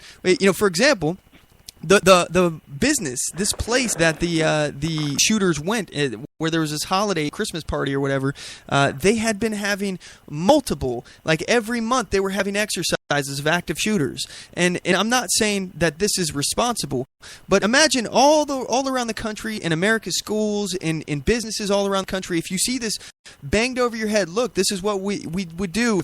Let's practice for an active shooter drill. These are all the things that we're doing. At some point, aren't you just telling people who have this mental illness, this problem with their heart, that this is the way that you kill people? Giving them ideas. Hey, let's practice for this thing. Let's practice for this thing. It happens all the time, and now you're giving them the idea. We're covering it in our news. We're sensationalizing it. People want to have fame and go out in a ball of flames or something. Like that's part of the problem. But we're not even talking about that. We're talking about radical Islamicists who want to kill infidels and apostates. That's what we're talking about. And Obama's up there telling us that we have a gun problem. We have to sacrifice our liberties in order to gain security, which isn't going to happen, first of all. And the fact is, if we were being invaded by an army and our president was saying, give up your guns, it's our fault, you should feel bad about the fact that you have guns, you're responsible for all this gun violence. What do you want, to have a shootout with these people?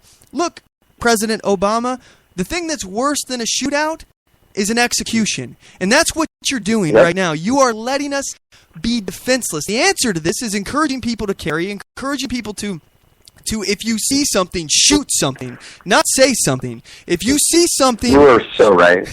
that is the answer. You are so right. That is the thing is that these people were. I mean, you heard like some of their neighbors who were basically shunned to the point where they didn't want to be considered racist, so they didn't want to say anything. I mean, they were. These guys were engaging in very bad political speak, very, very extremist Muslim type of talk, or Islamic talk. And you're looking at a situation where, they were basically saying we were too PC to say anything. I didn't want to speak up because it was, we didn't want to be like that. We don't want to be those kinds of people. And it's so sad that this country has gotten so PC that it's to our detriment. And you're absolutely right. That's the biggest solution. The best solution is an armed society here. More people carrying, more people open carrying so that people can see, whoa, these people are usually peaceful. The majority of people, including yourself, who are proponents of open carry, are not people that are actually going to go out and shoot.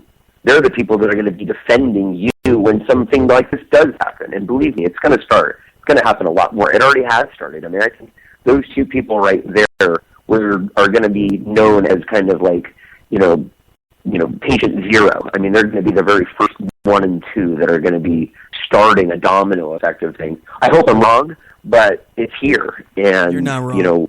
This is the scary part of it, is that especially when we have the leader of our country saying this stuff about how, the best solution is, to try to stop people from getting guns, when it's just like, that's the only solution is to give them more guns. We need to give people more guns so that we can, or not give people more guns, but people need to be carrying the guns that they have.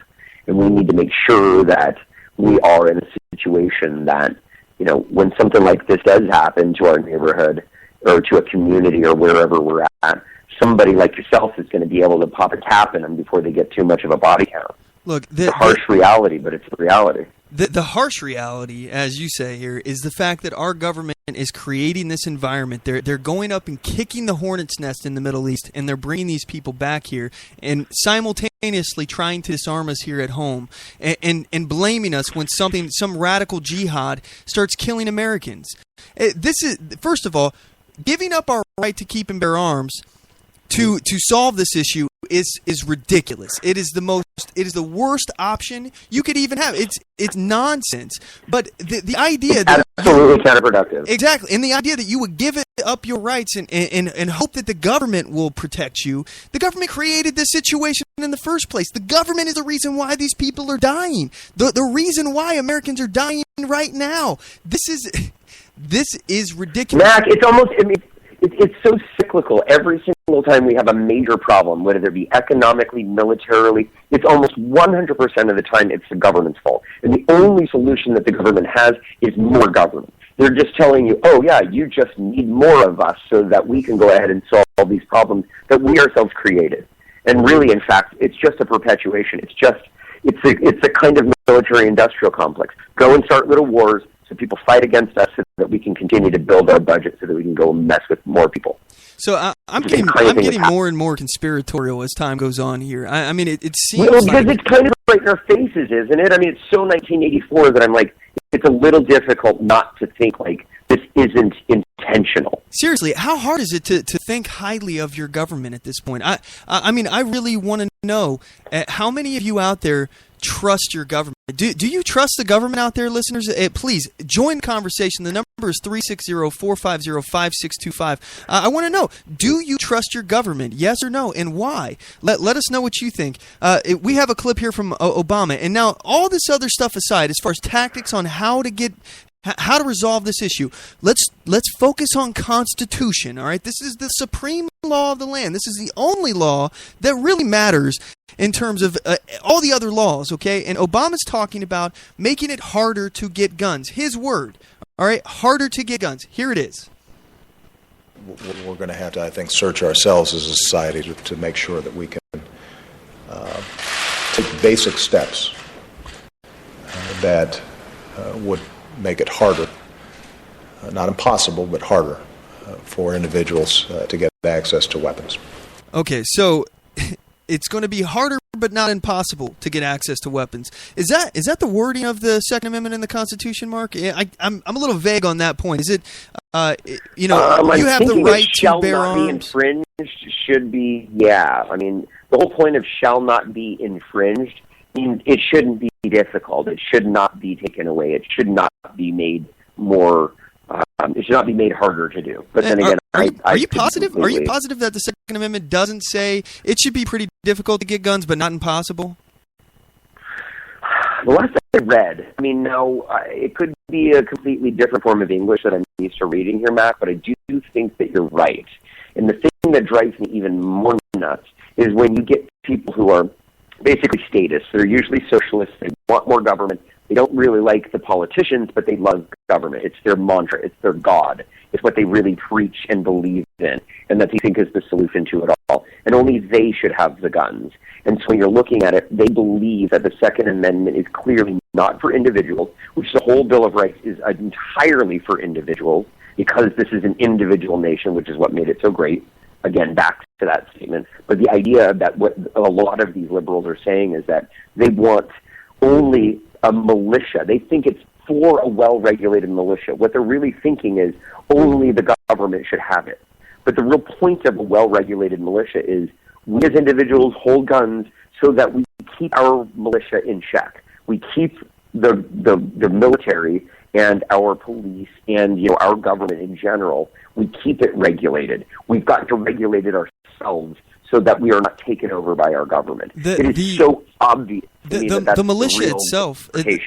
The militia itself was the military. I mean, there wasn't supposed to be a nationalized army unless Congress approved it, and they could only do that for a 2-year period according to the Constitution. But yet we continue to extend this, and we've nationalized the militias, i.e., the Army Reserve or Guard or those kind of things. That was the militia. It was the state-run military, and each state had their own military arm to protect and defend themselves. Yeah. So the Second Amendment is giving you and not giving. Again, it's just enumerating. It's preserving your right to, one, a militia, and two, the right to keep and bear arms. So it's doing more than just that. People think that the comma there is unimportant, but it's saying you have a right to a militia, comma, the right of the people to keep and bear arms shall not be infringed. And the people in the militia are the individuals who have this individual right to keep and bear arms. We have another thing here. Another clip. This is California Democratic Representative Loretta Sanchez. She's given us her vast knowledge on firearms and why, we need to have more gun control. This is immediately following the shooting. And she's at a cut screen here. This is MSNBC Communist. Half the screen is people being carried away, victims of this terror attack, and she's in the other half telling us how we need to disarm the American public. Here she goes. Focus on mental health. Your reaction? Well, first of all, when the speaker says we're doing so much, the reality is the Congress has been trying to get up some of these issues for the last 5 years, and we haven't been able to. We let the assault weapons ban, which was led by our Senator Dianne Feinstein, we let that lapse. So, multi-automatic round weapons.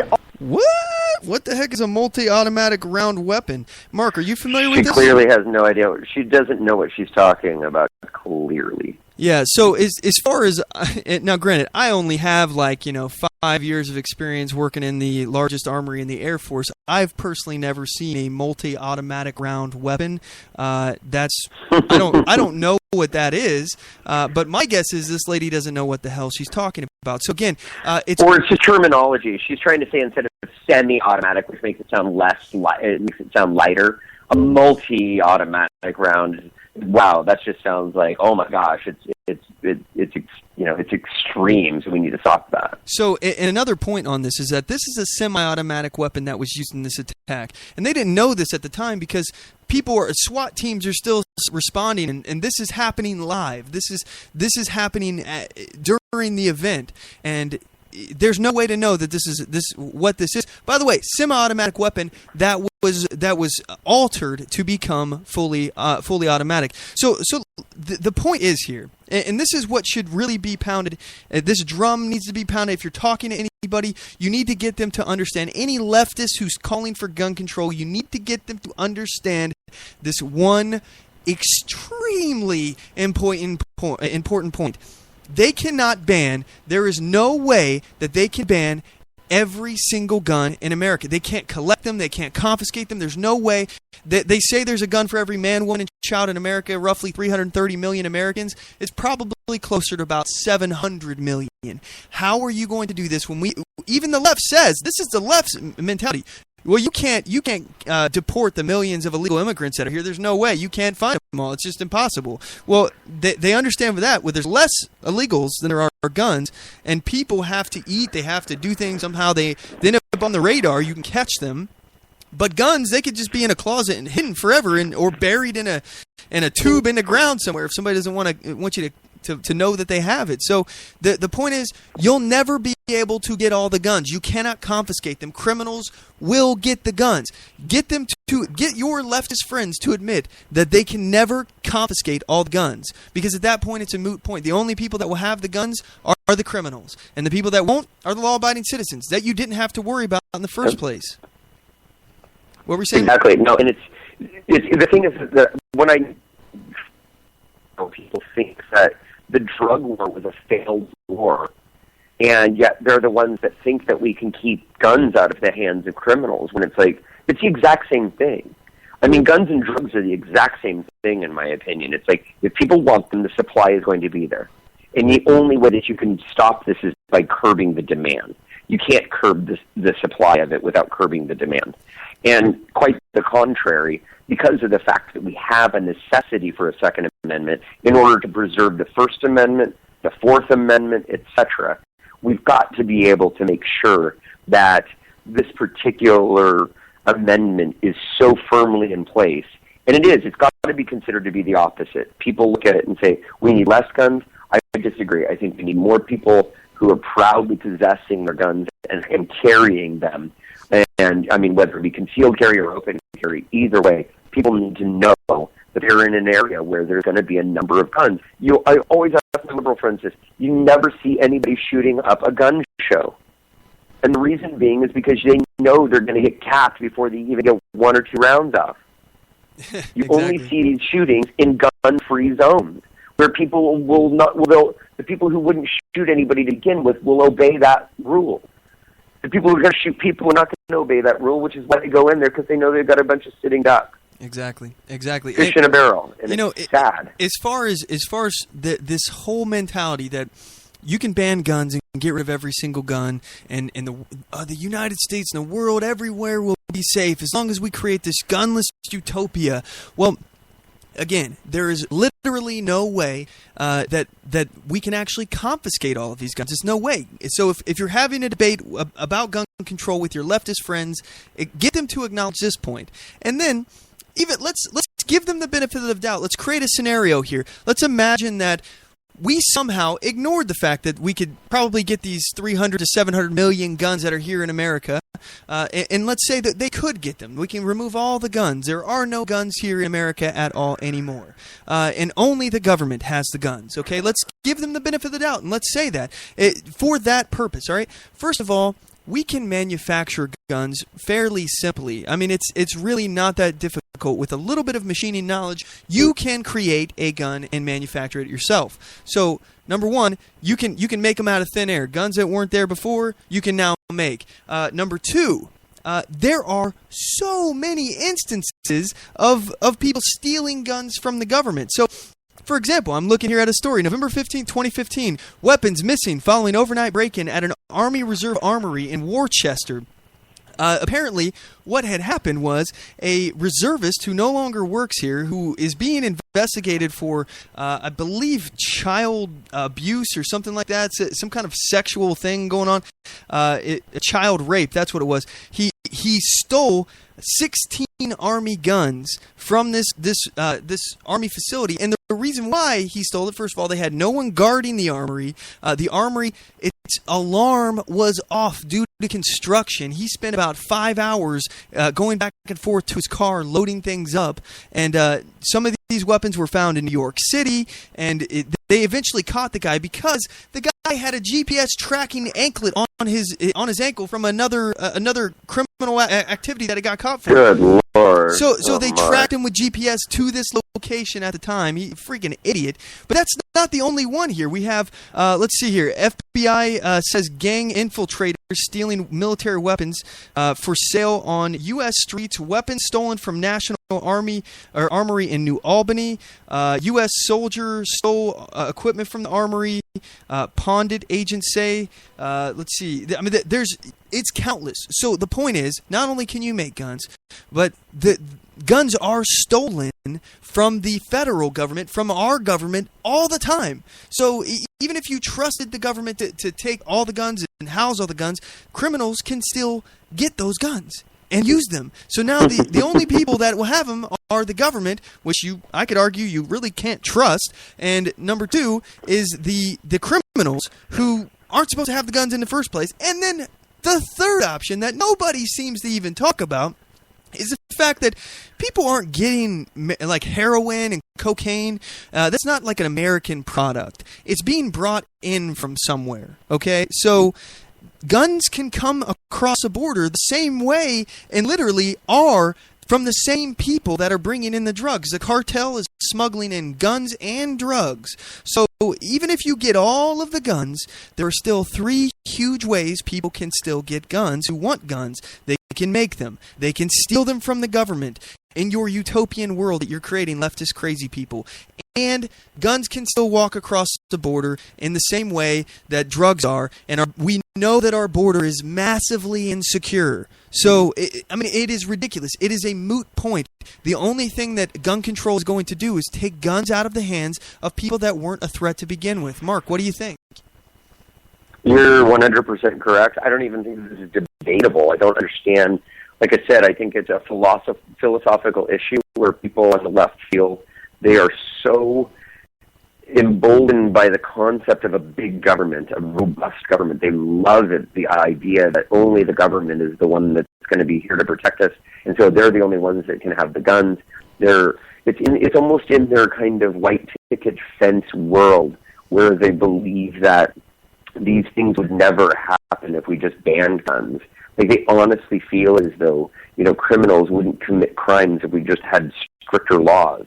And it's so utopian, but it's also so dangerous that the more that you see these types of shootings, the more people that join their ranks, because you've got social media now, which every single time I see a shooting, it's like, we need more gun control, more laws, more. You're like, this is amongst my more liberal friends, of course, but I'm like, you guys not have a concept? I mean, they're like, down with the Second Amendment, we believe, and it's like, this stuff happened twice in France this year. France is an all-out ban of guns.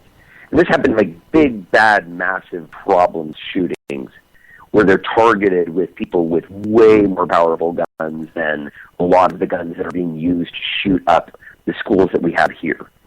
And yet, and even with it, when we were talking about that assault weapons ban, I mean, that happened, what was between 1994 and 2004, correct? And in that time, you had so many school shootings. The Columbine shooting was in 1999. The Oregon shooting right before that. You had multiple shootings right after that. I mean, these were copycat shootings, but they were all done with these weapons that were banned. So they were already, the bans don't work. The majority of the time, these weapons are legally purchased. So there's absolutely no logic to it. It's simply emotion, and all they want is somebody to do something without actually figuring out that the only thing that can happen is, like I said, we just need to be a little bit cooler with one another. We've got to be approaching the loner in school, or the loner in the workplace, to try to bring them about. And I just had this conversation earlier today. I hope I'm not rambling too much, but I think, the whole stop the bullying and like the anti-bullying messages that they were having in schools recently. Yeah. I mean, I'm assuming you've seen these. And I rolled my eyes at these, Mac. I thought these were the most ridiculous things imaginable. It was like, really, bullying occurs. This happens. Let's stop being such pansies about it. Let's really kind of like wake up and go, you need to man up or woman up or tough up or whatever, And then I started thinking to myself, this is actually, the way that this guy phrased it was a response to all of these shootings. And that we need to stop bullying people because a lot of these kids are being bullied and they just hate the world. And so they're going to come up and shoot up at school. And I thought, wow, okay. Well, that's actually kind of admirable then. And I mean, whether or not you like the tactics of it, I liked the notion of it. I liked the idea that, maybe we need to be a little bit cooler with, the kids in schools, especially the kids that, either, and they're not doing it against the bulliers. They're doing it for the people who are being bullied, so that these people will hopefully, acclimate a little bit more to society and not be the kind of guys, it's typically guys that are going to go shoot up a school or their workplace. I think we need that a little bit more in the workplace now. And not really calling it bullying, but we just need to be like, hey, there are some people that are just loners and they don't feel as though they're acclimated to society. Maybe invite them to a party. Maybe be just a little bit cooler with them around the water cooler or in the company lounge room or something like that. But I think that that's the only thing that people can do in order to really kind of stop this madness that's going on. Well, I don't know. Maybe the government could just, if you don't have more than like 2 friends that you actively hang out with at once, maybe the government can just come in and add you to a no-fly list so you can't get a gun and, maybe just lock you away, throw you in Guantanamo and throw away the key, waterboard you, try to get it out. Yeah, because you're mentally ill, right? Yeah. Maybe more mental illness therapy. What do we need more? Some electroshock therapy. It just makes sure that you're going to, and no need for a judge or a jury to determine this or anything. It's just no due process. We don't need that. That's an old, antiquated thing like the Constitution. Who needs that, right? But hey, we're going to go ahead and cut to a commercial break. When we come back, I want to dive into some economic news here, and I'd love to get your take on this, Mark, being that you are a entrepreneur. I'd like to hear what you have to say. I've accumulated quite a bit of articles here, so we're going to run through them. Anyway, when we come back, we're going to talk about all this good stuff. We're going to enter into some more of our featured topics here. I want to talk about, first of all, climate change. I want to talk about the upcoming war. Again, I've told you, say no to war. We're going to continue to talk about that and climate change, but I also want to dive into the economic side of this. So anyway, guys, we'll be right back after this break. Do not go anywhere.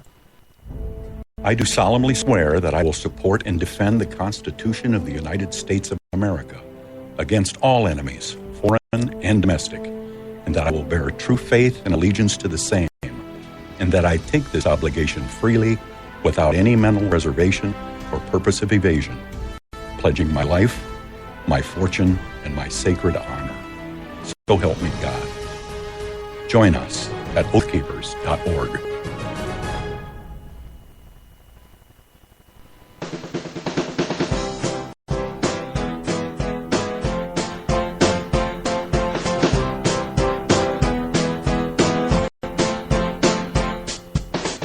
Support On The Move.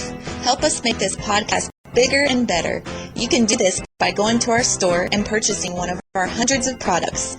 All designs are original and made for patriots like you. Just go to cafepress.com/OnTheMoveShow. We appreciate your support.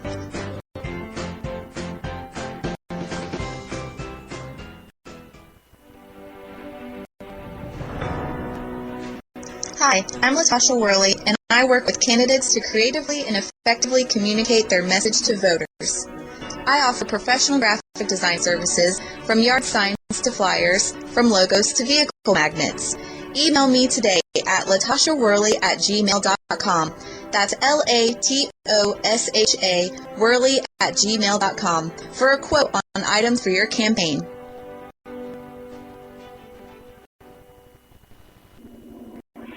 Broadcasting from deep within the heartland of free America, where liberty still shines bright. You're listening to On the Move with Mac Worley III. Hello, MacPack. We're back, and we are almost to the beginning of the third hour here.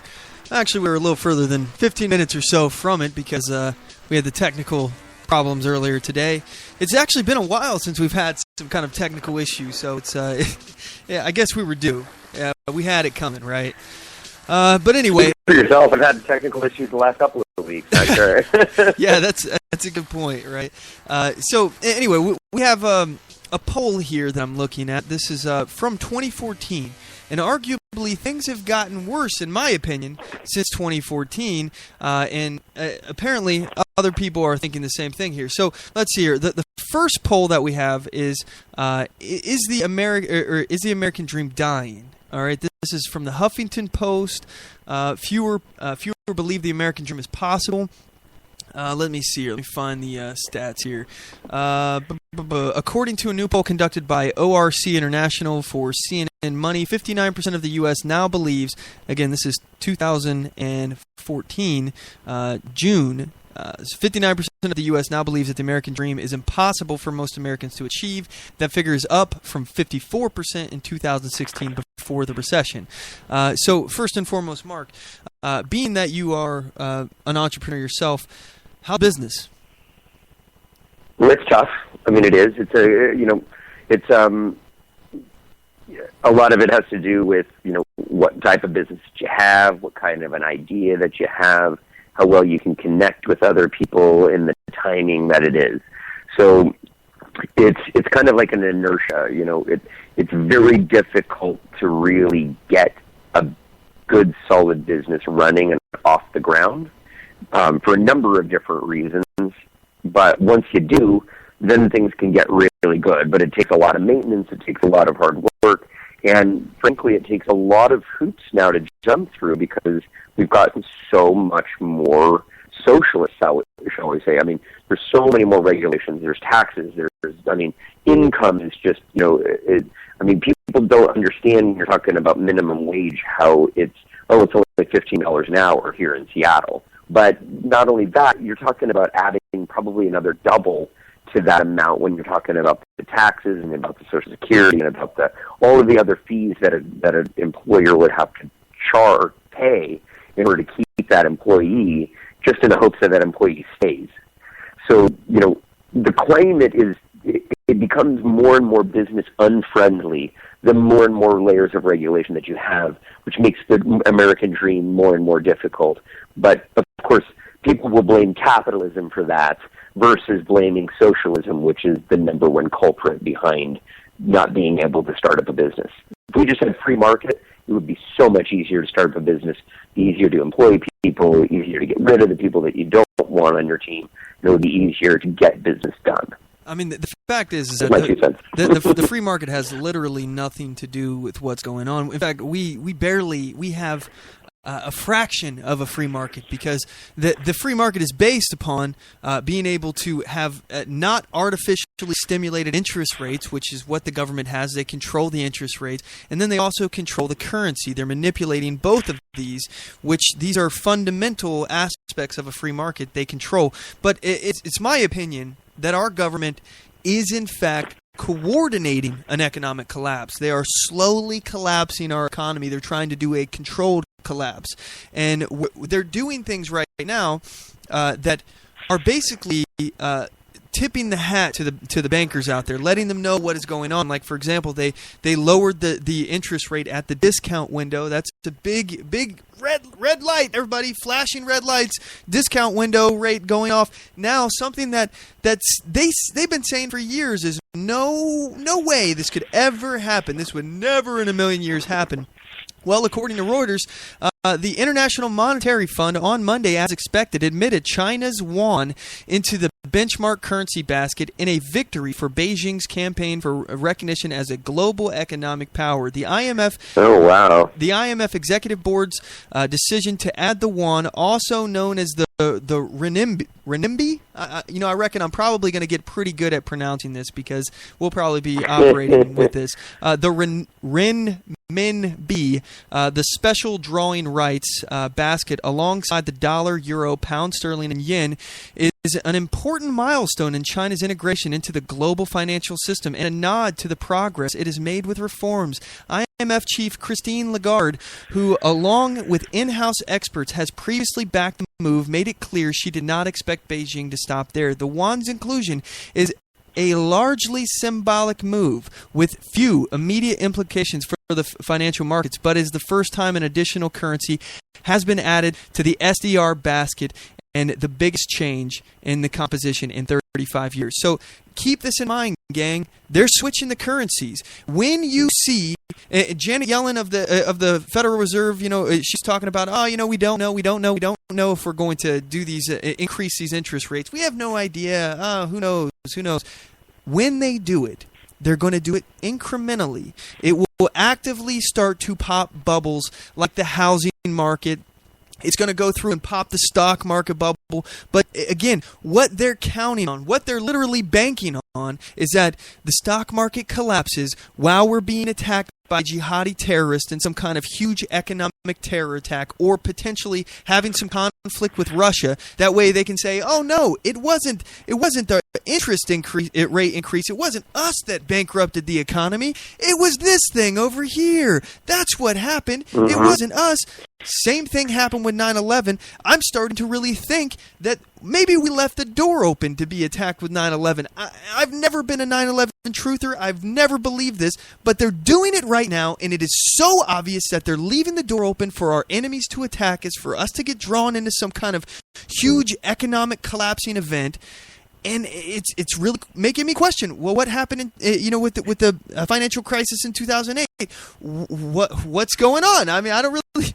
I'm starting to get conspiratorial. Interesting, because when the two things that libertarians get chided for the most in the media and amongst conservatives especially is there are opposition to the Federal Reserve and to the drug war, which the drug war is the biggest war in its own people. We've imprisoned more nonviolent people. It destroys families. It perpetuates racism. It has all of these negative underlying effects that the government just absolutely loves, because it creates more of a reason for them to exist. Number two, when you're dealing with the Federal Reserve is almost entirely responsible for the stock market collapses of 1929 and 2008. Almost entirely.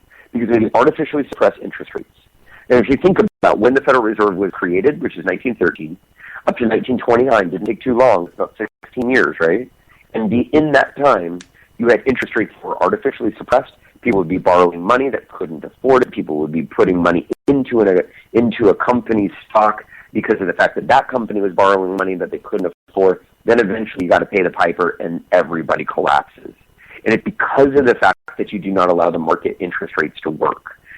When you're dealing with a central banking system, which was, I mean, almost, there are two expenditures that are authorized in the U.S. Constitution. One is defense. Two is coining money. We need a national currency. That second one was thrown out the window with the Federal Reserve Act. And then when Nixon took us off of the gold standard, you pretty much have just an entire financial system that's based on perception and not any kind of standard.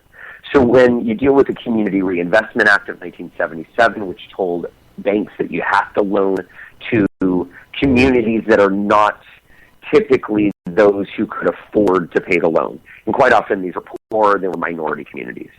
And because of the fact that they wanted in the Carter administration to be very, we need to really help out our fellow, minority, namely Black and Native American.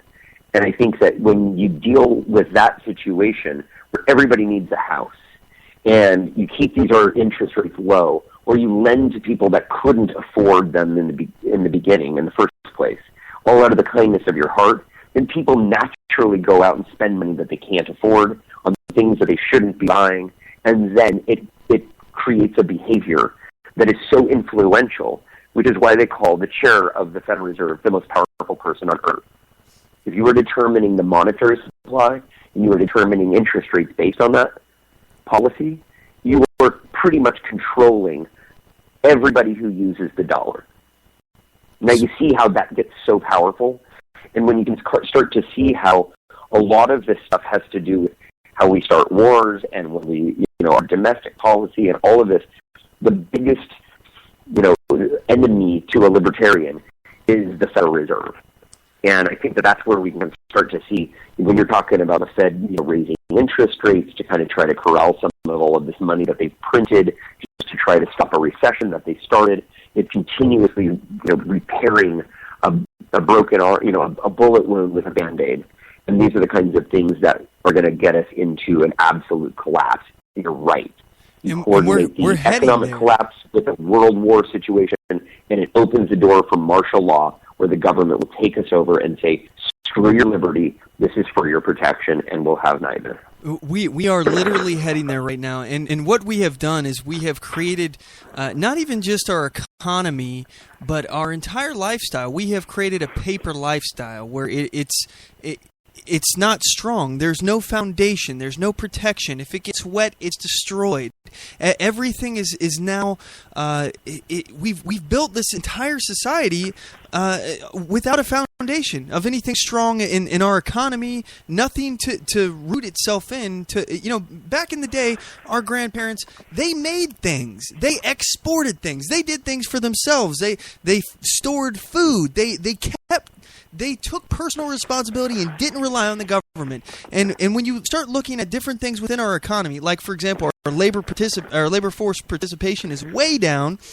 We've got, if you're looking in June 2015, for example, when you start comparing our economy from 2015 to October 1977, when there was a recession as well that was happening, you start looking at the kind of economic jobs. For example, in October 1977, there were 854,000 mining jobs. In 2015, we have less. We have lost mining jobs. There's 843,000. Construction jobs in 1977, 3.9 million. In 2015, there are 6.3. So we've increased with our construction jobs. Manufacturing jobs in 1977, we had 19.6 million. In 2015, 12.3. We have significantly millions less jobs in manufacturing than we did before. And where do we see a huge, enormous increase right here? Oh, well, let's see. The public utilities, again, government job, and transportation, likely government jobs as well. If we're talking about bus drivers, public transportation, things along those lines. In 1977, there were only 4.6 million of these jobs, and in 2015, now there's 26.9. So the government sector has dramatically expanded. Retail, we've lost retail jobs. In 1977, there were 18.4 million retail jobs. 2015, we got 15.6 million. So we've lost around 3 million.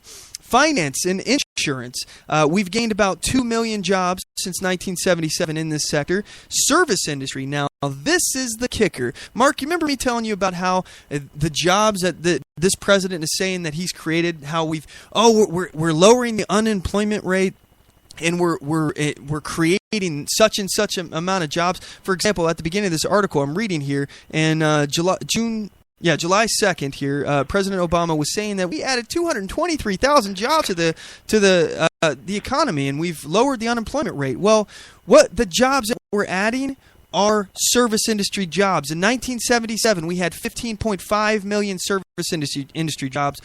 Mark, take a guess how many we have nowadays. You said there were 15 million back in 77? 15.5 million in 1977. I'd say 50 million, 50. 62.4 million service industry jobs. So, tell me what you think is wrong with that. Why is that? Okay, granted, we're not making stuff, and I get that. Yeah. What is wrong with that? Why do you not like this? The only areas that are growing are the private sector, and we haven't even. There's one more section here. 1 second. Let's get to that section. The government sector. There was in 1977 15.3 million jobs. In 2015, there's 21.9 million jobs. So we are not manufacturing anything. The only sectors that are increasing are the service industry jobs. Again, jobs that are not going to be high paying. People that go to those jobs are going to be underemployed. Even though you are currently not on the unemployment list, you're not receiving unemployment, and you're not unemployed. You're still underemployed than what you probably should be. That's why millennials. What falls into these then when you're talking about service jobs? Because there was is this any different than a knowledge worker? I mean, when you're talking about a service job, I look at it and say, is that a massage therapist? Is that an acupuncturist? Is that a doctor?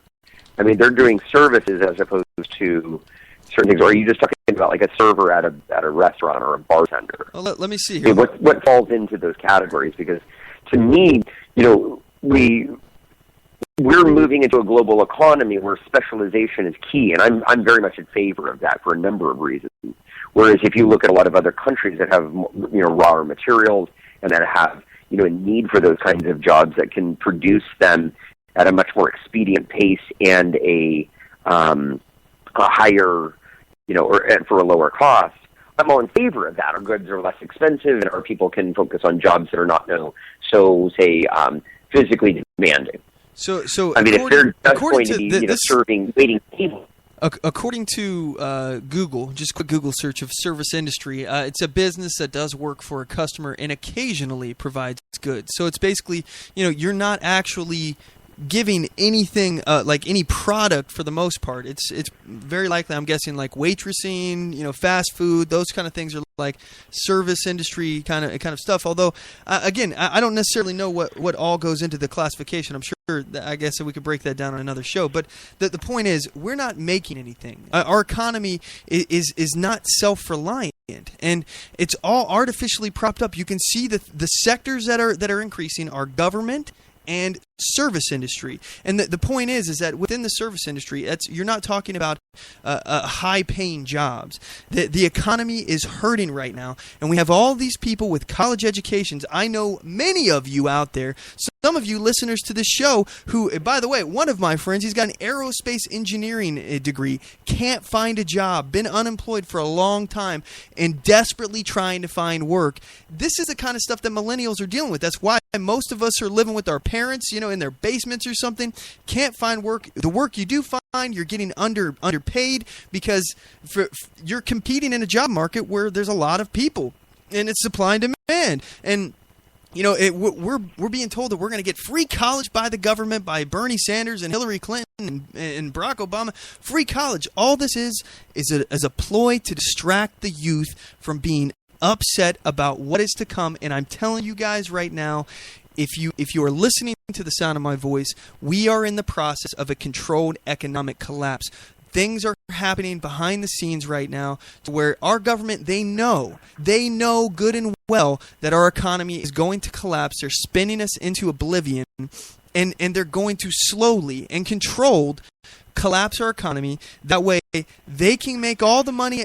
The people who are hedging their bets and betting against the U.S. dollar, like George Soros, those people are going to be hugely rich. They're going to profit tremendously from this, and the people that are going to be left holding the bag are going to be not the Federal Reserve, but the national bankers. That's why these guys are killing themselves in crazy record numbers. The suicide rate for these bankers or international bankers are going up because they see the writing on the wall and they know they're going to be the ones left holding the bag. I promise you, at some point, and I don't know how quick these dominoes are going to fall, but dominoes are falling one after another. If this happens, then this will happen, and this is how it goes. The Fed is putting out all these little signs. When they do increase the interest rate, that will begin to slowly unravel the stock market that has been artificially stimulated and propped up. That bubble will pop. They've been pumping billions and billions and billions of dollars into this to artificially stimulate that. Who's profiting from this? Not me, not you, Mark. It's not the American people. It's the big fat cats that are colluding with the government to profit and make all this is a redistribution of wealth process right now. They're taking your money, they're collecting your money in record numbers than ever before and redistributing it to their friends and billionaires and corporate interests all around the world. And when this collapses, those people will already have gotten out from underneath this, and we're the ones that are going to be screwed. What's going to happen after that? Who knows? Now, there could be the Chinese yuan could take over. It's very likely, and it's probable that that's what's going to happen. All of your dollars that you have in your savings account, first of all, it'll probably be like Greece, which, by the way, I got an interesting story here on Greece. Greece is going through this economic collapse, and they've been having quite the problems over there. Prostitution is on the rise in Greece, apparently, because the average Greek wage has fallen to just, 450 euros a month. I believe that's slightly more in American dollars. Half of all half of all young people are unemployed, and according to a National Center for Social Research study, the rate of prostitution in the country has soared to 150% during this economic crisis, and women are selling themselves for sex. Again, these are women that are not necessarily uneducated. These are not the kind of women that you would think would be the prostitutes that are like strung out on drugs and that they're just trying to do this to get their habit fixed. These are people that are trying to feed their children, and the average fee in Greece right now for a prostitute is 11 euros. 11 euros. Oh my. That's like $14.50 in American dollars. So is that all? God, I'm going to Greece. Yeah, your bags are packed, right? Seriously, well, at least my wallet is. That's funny, but yeah. So who needs bags, man? Because of this, though, and there are some other things that are happening with this. By the way, Greece has legal prostitution in what is essentially brothels, where they're regulated underneath the government. That they have to get every few weeks, drug tests and STD tests and stuff like that. But because the government doesn't want to encourage people who are married to engage in prostitution, they've made it illegal for you to do this in a brothel. So what they're doing is they're encouraging these people to go to the street and do this in the illegal realm, in the black market realm. And in addition to that, so many women are now competing against each other in this prostitution racket, where they're now having to lower their price. That's why the prices have gone down, and because of that, they're offering services like having sex without condoms, which has caused the rise of HIV in Greece. HIV has risen. Let's see here. I'm trying to find the rate here. Some prostitutes are starting to offer riskier sex acts to clients that will pay more, such as unprotected sex, which carries a premium price but is contributing to the rise of HIV. I can't find out exactly where in this article it said, but anyway, it's risen pretty significantly, and it's as a result of a government program that is basically encouraging people to go outside the realm of what is legal and already there and set there to protect people. But again, this is all part of the economic collapse that they're facing. So this is not something that we could not see here. We have again, our economy is a paper economy. It's built without a foundation. It's like a paper tiger. It can easily be destroyed. Imagine, most of us are living in cities. Most of us are not self-sustaining.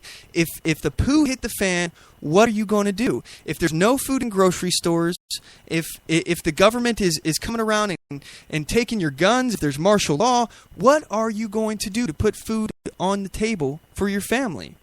Mark, do you have any plans for if the economy collapses? What are you going to do?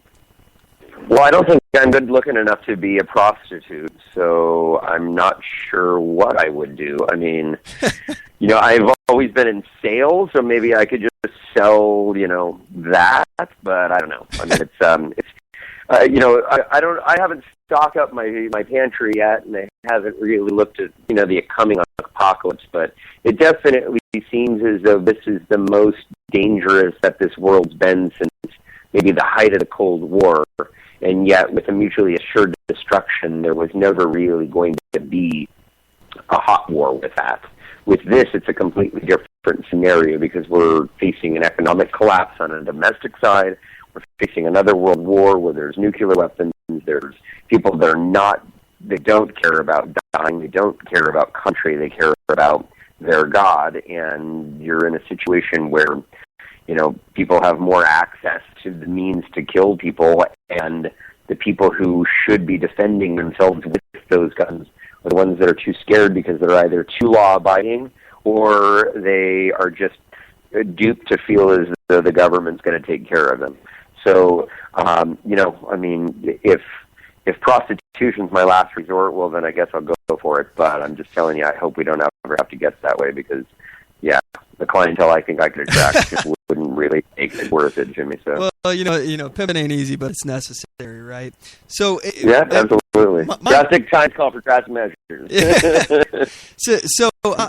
My concern right now is that for you guys out there, I think that you all can see the writing on the wall. Things are happening right now.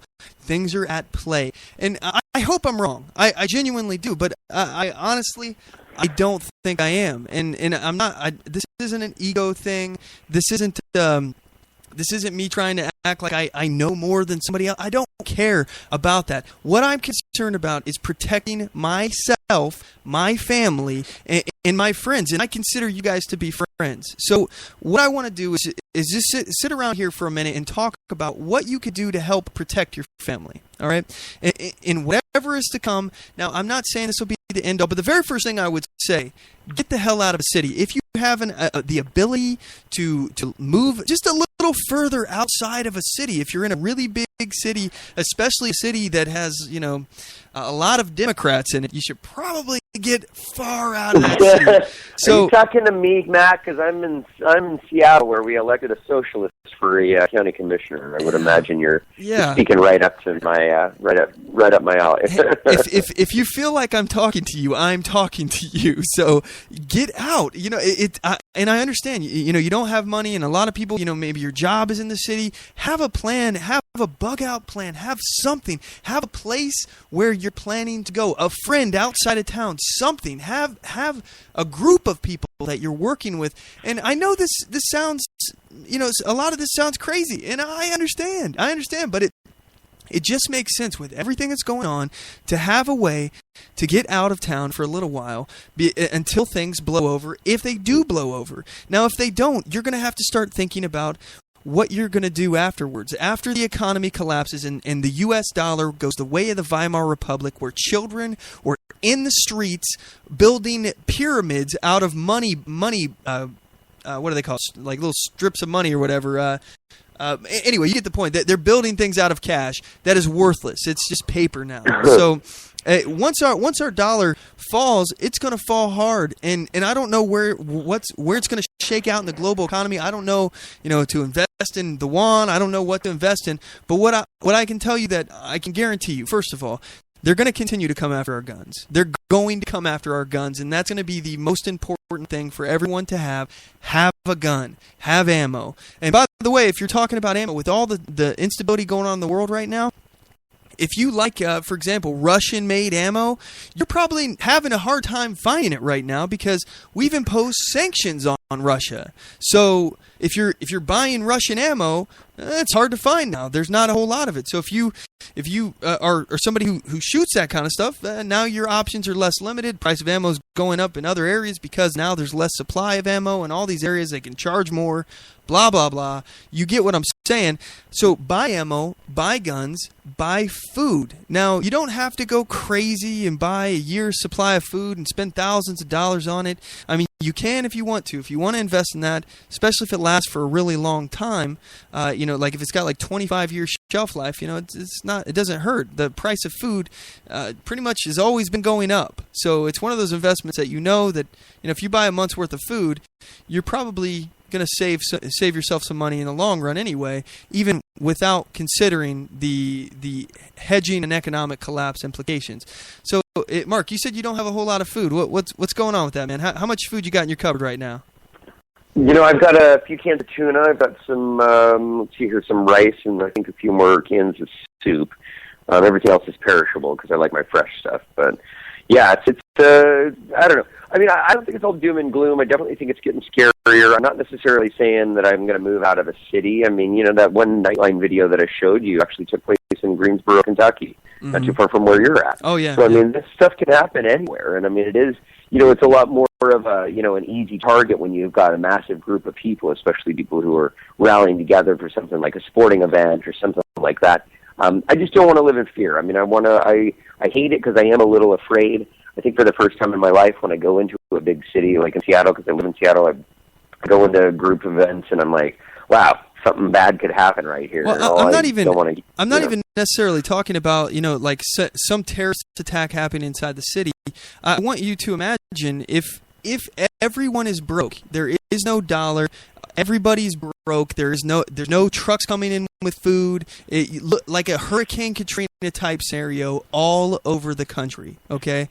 Your cities will not be safe. It would just not be a safe people. There will be an increased crime. The criminal elements will be coming out trying to organize and band together to actually, take control of turf and things along those lines. All of these things will be happening. It will just be very, very unsafe. And you couple that with the fact of the domestic unrest caused by groups like Black Lives Matter that are going to be basically trying to, some of these want to have an actual race war. So during this scenario, a total economic collapse combined with domestic unrest, combined with global war, if we end up that route, it is scary times. In addition to the threat of terrorists attacking us, who knows what may be coming.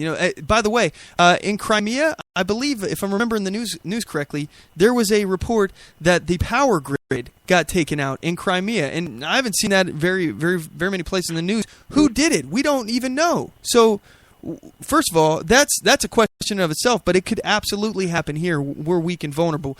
But anyway, Mark, from what I understand, you have to take off. Is that correct? I do. I'm sorry. I love this show. I just got things going on Sunday nights. No worries, man. So, like I said, this is such a great opportunity. I love this show. Keep fighting this good fight. And like I said, I think, this is something that people need to continue to hear because freedom is the kind of thing that needs to be preserved and it has to continue to be fought for because otherwise statism it's like a disease. If you don't kill it off entirely and keep it dead, it's gonna grow back, and it's worse than a set of love handles that will continue to get bigger. It's more like a disease that will spread like a cancer, and you're quite a bit of that remedy. I mean, you're building our immunity because of shows like this. So I appreciate you, Mac. I love this show. Thanks, Mark. We definitely appreciate you coming on. I love having you on here. By the way, guys, if you like Mark, send him a message on Facebook. That's Mark Delphine, M-A-R-C.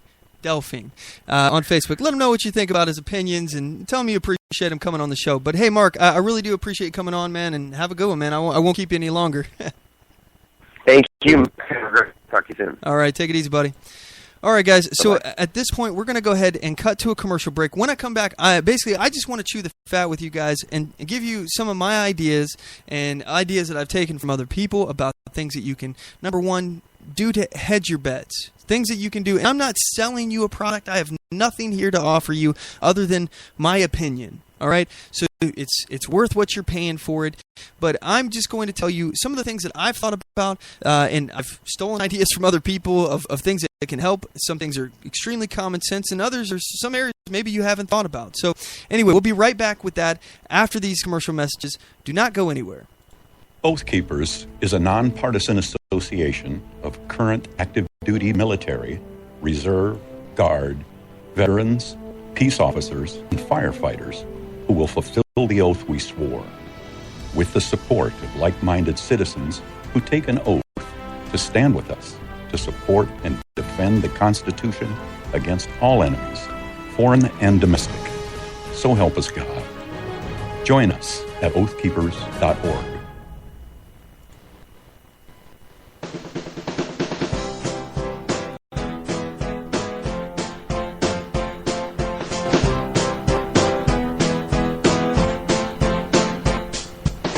Support On The Move. Help us make this podcast bigger and better. You can do this by going to our store and purchasing one of our hundreds of products. All designs are original and made for patriots like you. Just go to cafepress.com/OnTheMoveShow. We appreciate your support.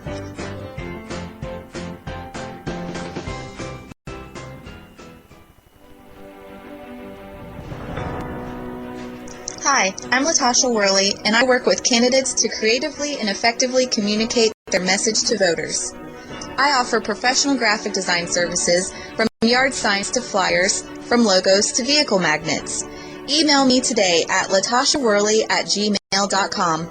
That's LATOSHA Worley@gmail.com for a quote on items for your campaign.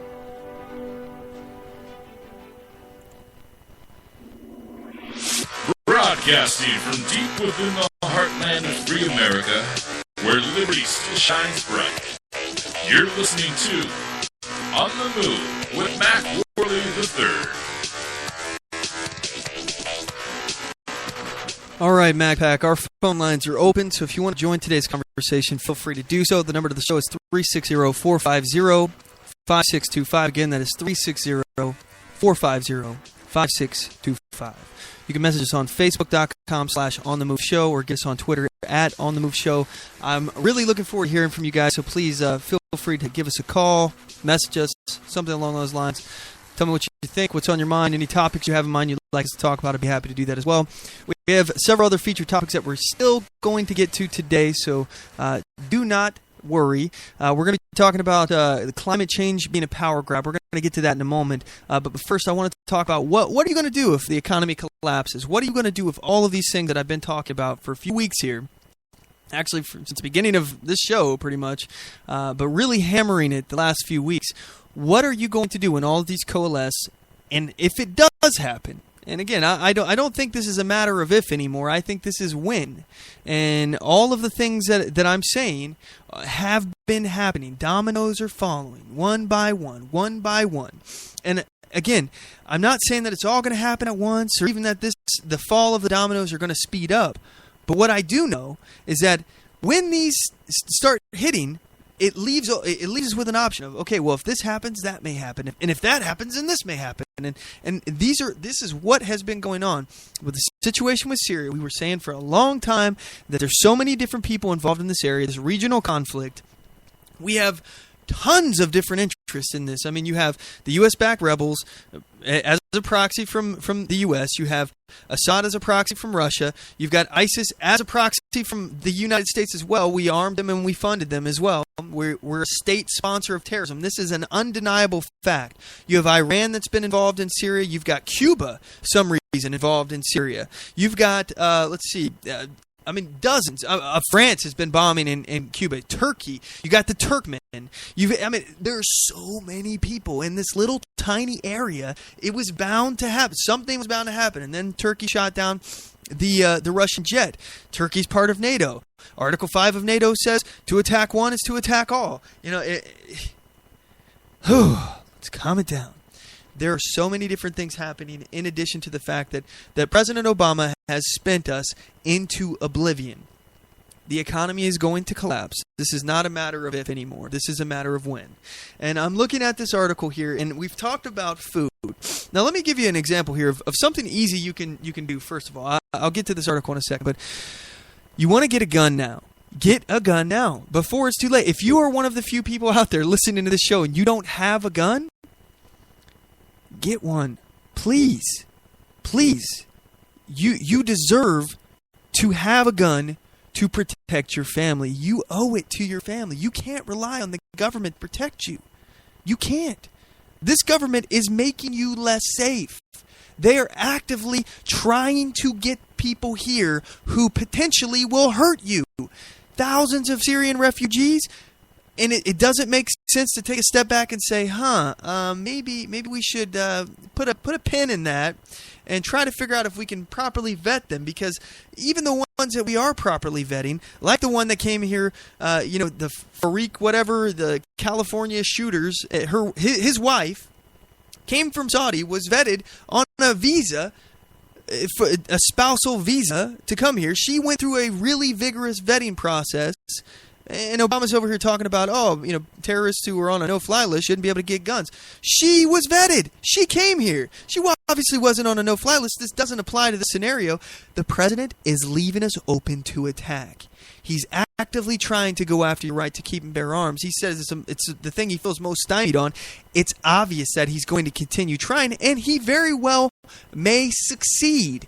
There are so many brain-dead idiots out there that believe this drivel that he's spouting, that believe his lies. Every time the man speaks, there is a verifiable lie to be checked. You can check it. You have a computer in your pocket 99% of the day. You have access to check his lies. People aren't doing it. You may be doing it, but the vast majority of people... The man was elected twice. We knew what he was the first time. We knew what he was about.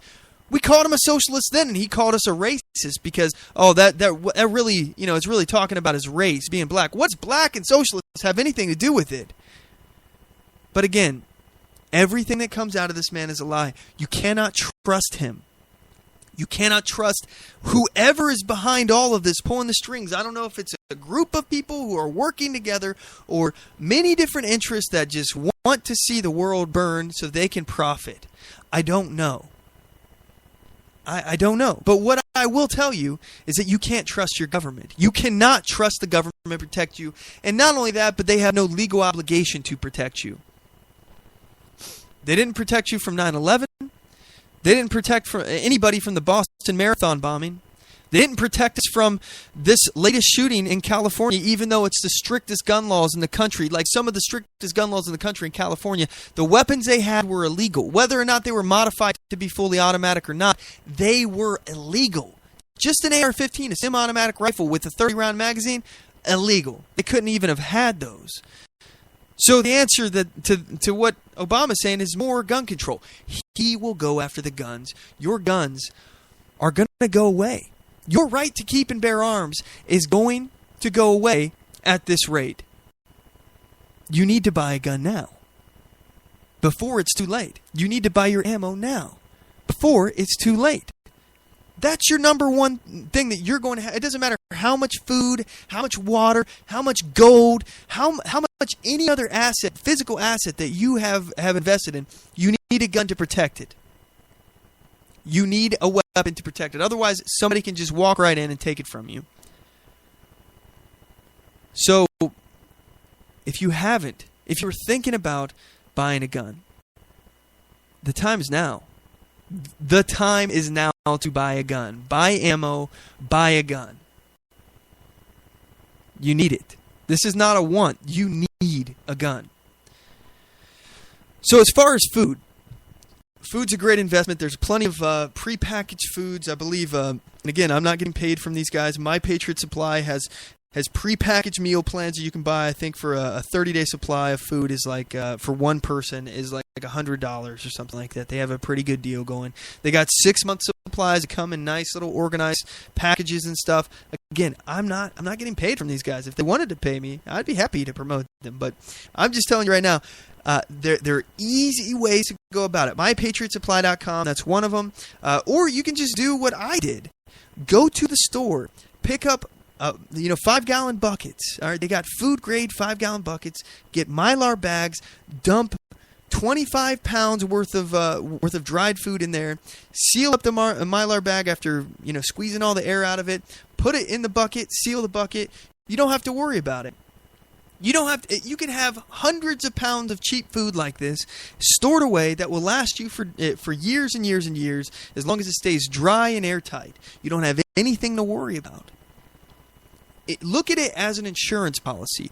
You have an insurance policy on your car. Most of you probably have it because the government is forcing you to. However, the original intention is to protect you from some kind of negative situation. You crashing your car, there was a tragic event, something to protect you, one, from the liability that you hurt somebody else and damage their property, and two, to get you peace of mind for your property.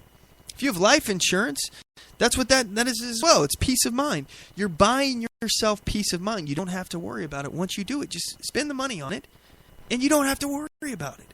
Do it now, before it's too late. Get the food now. The food is going to be now. Let's say that it's just a small little event. Maybe it's like a 2-week event where the trucks aren't running, no one's coming to help you, and then suddenly the lights come back on after 2 weeks. Okay, great. But you need something to get you through that time. You don't want to have to scramble then. You want to be able to use that time that you have. This is a buffer time. If you have a few months worth of food, that's a few months that you don't have to worry about putting food on the table, and you can focus your energy somewhere else. Maybe figuring out how to adapt to the new world that you now live in. These are important things that you have to keep in mind. Gold is a great investment as well. There's plenty of different ways that you can get gold online. Again, I'm not getting paid by any of these. One place that I think is a good gold company is APMEX.com. Let me see here. Let me double check if that's it. APMEX. Yeah. Well, wait a minute. Maybe not. Yeah, this is it, I think. Yeah, this is it. Okay. It's American Precious Metal Exchange. So this is one place that I would recommend. I've bought stuff off of here before. So APMEX.com. It's got places you can buy gold, bullion, silver. By the way, silver is a great investment. It's really cheap. Let me look at my phone. I got an app today or on my phone that is it tracks the price of gold and silver. Silver is at $14.56, or the asking price is $14.65 an ounce. An ounce. Gold is at $1,084 an ounce. So, granted, that's a lot higher. But silver, first of all, silver is used far more often in industry as far as the amount of silver that is currently in circulation. The amount of above-ground reserve silver that they have on hand, stuff they've already mined, is less than the amount of gold. That people don't really use gold like they use silver. People actually consume silver. People use it in medicines. It's in all sorts of products. It's in computers, all this other stuff. It's in high demand. Silver is a great investment.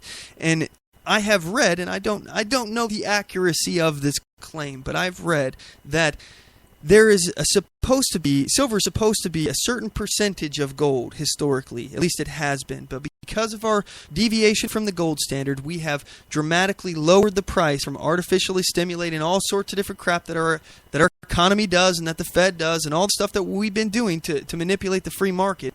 We've distorted this effect. But silver should be a percentage of gold much higher than what it is now. So silver should really be, I think if I'm remembering correctly, like $100 or a couple $100 an ounce, but it's not. So first of all, if the economy collapses, the price of gold and silver in and of itself, just that event, will go up because of the instability of the economy. People will go to something that they know. So price of gold and silver will rise.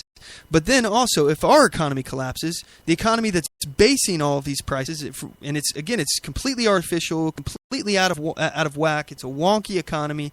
These prices will begin to level out, and you'll see historical levels of what silver should be start to return. So silver's a great investment. It's cheap now. You can get a crap load of it. It's got a high return. You can get a lot of money off of your gold or your silver. It's only 14 something an ounce. That's a big deal. So, that's really good. But another thing here, and this is an article that I wanted to talk about. This is it's an article about Bitcoin.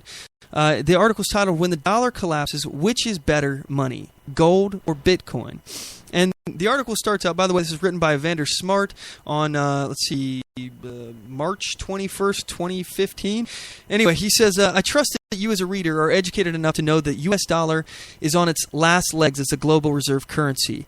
I've certainly written about shaky financial situation in the U.S. enough, and there is no shortage of information online about the subject. The U.S. government has started selling MRAPs to every backwoods county in the U.S. for pennies on the dollar just because they know what's going on, and when the dollar falls, the stuff will definitely hit the fan nationwide, and those machines will be used. The police state is being bred to be bigger, stronger, and more authoritarian. Unethical, immoral laws are being written and passed under the cover of hundreds of pages of legalese to take citizens' rights and reverse the covenant the once great nation aspired to live up to. If you don't see what's happening, it's on you at this point. The future is not being hidden from you. 90% of the puzzle has been completed. If you don't know, it's only because you just really don't want to know. And first of all, I think that is one of the most powerful statements from this article. But it goes on, and I'll summarize it because it's kind of long. Basically, it makes some points here. Gold is kind of difficult to spend. You can't go out right now, as it is, and just go to a store and say, I'd like to buy this loaf of bread with gold. You can't do that. It's also difficult to divide. It's also, with the way how uninformed people are right now, people don't know how to tell if gold is real. So, granted, these things could change, and we could start actually doing business in gold and silver and bartering things along those lines, physical assets. The issue is it's not currently set up. There's not a setup for that right now.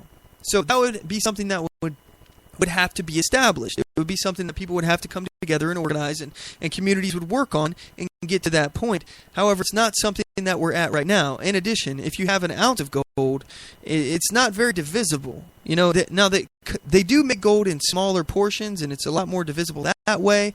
However, you're not getting exact change. You know what I mean? You can't just add like I'd like to buy that soda right there. It's $1.25. All right, and how do you break off $1.25? How do you know exactly how much that is?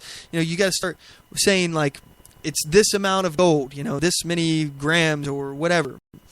So it makes it a little bit more complicated. It's not as easily divisible. In addition, one of the other things of having all of your assets in a physical asset, all of your wealth in a physical asset, is that somebody can come and take it from you. Either a bad guy or the government. And this happened before. The government actually confiscated, I believe in 1933, through executive order, the government made it illegal to have gold. And they seized your gold. And they did that they paid people an already predetermined amount, lower than market value, but you didn't have a choice. This is theft.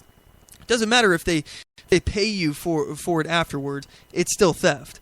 So, again, if you didn't agree to the deal, there is no deal. You're being coerced. That's theft. So, anyway, the article goes on to say, that Bitcoin is something that maybe you should think about. It's an alternate currency, and I don't know a ton about Bitcoin. I am in the process of learning. I just want to throw it out there. If you have any money that you could stand to lose, and I know that's saying a lot in this economy, but if you want to diversify, look at it as diversifying your portfolio. That's what they say all the time when you're talking about market investment, things along this line. You want to diversify your wealth, and in turn, if you're talking about preparing for some kind of traumatic event, you want to diversify your wealth. So, obviously putting your money in guns and ammo and food, those are different assets. It's very unlikely that those will ever be worthless. So spreading your wealth out in those areas.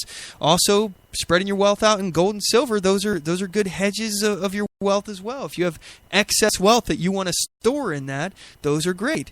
Cash isn't a bad thing to have. It's not necessarily, the safest, because with what's going on, the U.S. dollar will very likely be useless. So, you may want to have some cash on hand because for your preparations anyway, because it's very likely that, in the initial stages of the collapse, cash will still be worth something, but it won't be worth that much. And maybe you can buy up things with your cash, like physical assets, that maybe you still need. So it's important to have that. Maybe, there's a lot of uses for cash. People would still want until they don't want it at all. And you don't want to be left holding the bag when you have all your wealth in U.S. dollars and it's not worth anything anymore. So diversify your portfolio.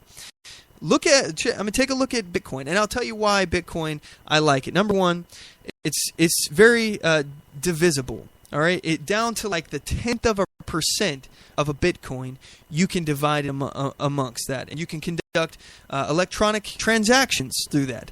And you know, that's pretty cool. In addition to that, if the government did go around and start confiscating gold, they'll be none the wiser that you have gold, or that you have money in Bitcoin. So they can come raid your house and take everything you have and not be able to collect that wealth. Yeah, there are some threats as far as hacking is concerned. There's security measures and encryption procedures you can take to secure your Bitcoin. I recommend looking into it. Just look into it, because again, I mean, if a scenario where the U.S. is completely screwed, we have no power, we got no internet, things along those lines, and yeah, you're not going to be able to access your Bitcoin. But if it gets to the point where you have to actually leave the country, which I hope that never happens, but you don't have to travel with your gold, you don't have to travel with your wealth. You can go to another country and access your wealth there.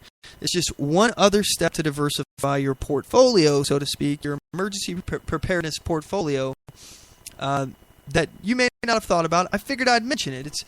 It's an alternate currency. Why not give it a try? And we have seen in the past when there were fluctuations in the market that people ran to Bitcoin. So let me see here.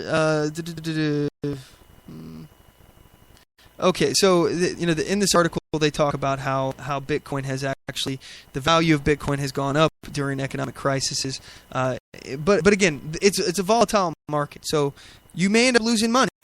You may not. And if complete poo hits the fan and we're not able to access the internet, you've got big problems anyway. As long as you've diversified into some other areas as well, you should be covered. But I'm just throwing out some ideas. The reason why this conversation is so important, guys, is I don't want you to be caught being blindsided here. Things are happening. There are people that are making bets against the country, and these people are in positions of power. These people are not acting in the interest of the United States. You have to take the responsibility.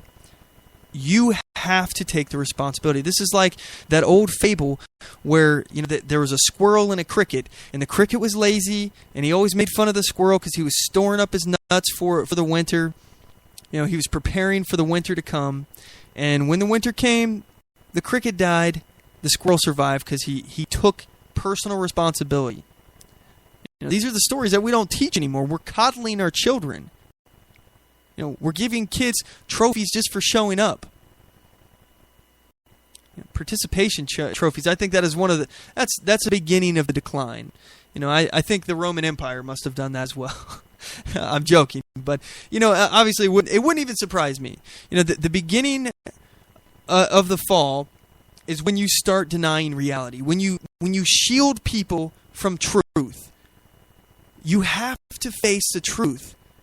And when people stop paying attention, we as a country, we have failed. We have failed to control our leadership. Benjamin Franklin said when he was leaving the Constitutional Convention, he was asked, what kind of government did you make us? And he said, a republic, if you can keep it. I've pounded this drum in it before. I've pounded this dead horse. But it's true. We have let our apathy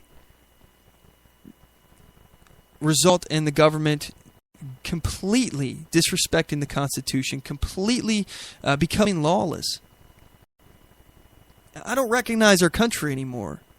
The fact that our president can openly say that he wants to violate due process and take away the gun rights of people who haven't been convicted of a crime, who are just put on a list by the government, and who controls that list? We don't really know. It's kind of... I don't really know how you end up on the terrorist watch list. Oh, it's secret. It's secret. You can't hear about it. National security, officer safety, all that stuff. All those excuses. The collective good. All of these things, we're not allowed to know. Our government is supposed to be built upon the consent of the people. These nationalists, these globalists, these people that actually believe in world government. And again, if you think I'm joking, look at the European Union. It has removed sovereignty of nation states. That was the purpose of the European Union, to create a regional government that has authority over sovereign nations, and it can tell them what to do. And that's what they're doing. They're trying to actually create a North American Union here, gang. I don't know if you know this, and they do this under economic policies. Oh, and this is without any Americans voting on it, without talking to the American people about it. They just do these underneath economic deals. Oh, hey, trade agreement, yeah, a North American Union. Suddenly, now a regional government has control, and they start breaking this off. You have the African Union, you've got the European Union, North American Union. There's 5 in total that are being built, and they're creating the beginning of a global government through regional governments of sovereign nations. And again, this is what happens when you have an authority, a government above other governments. You start having a hierarchy. That's what happened here in America with the federal government. It wasn't supposed to have a very big impact in your life, gang. It was supposed to be so small you couldn't even see it. But yet now it's everywhere. You can't touch anything that is not regulated by the government, the federal government.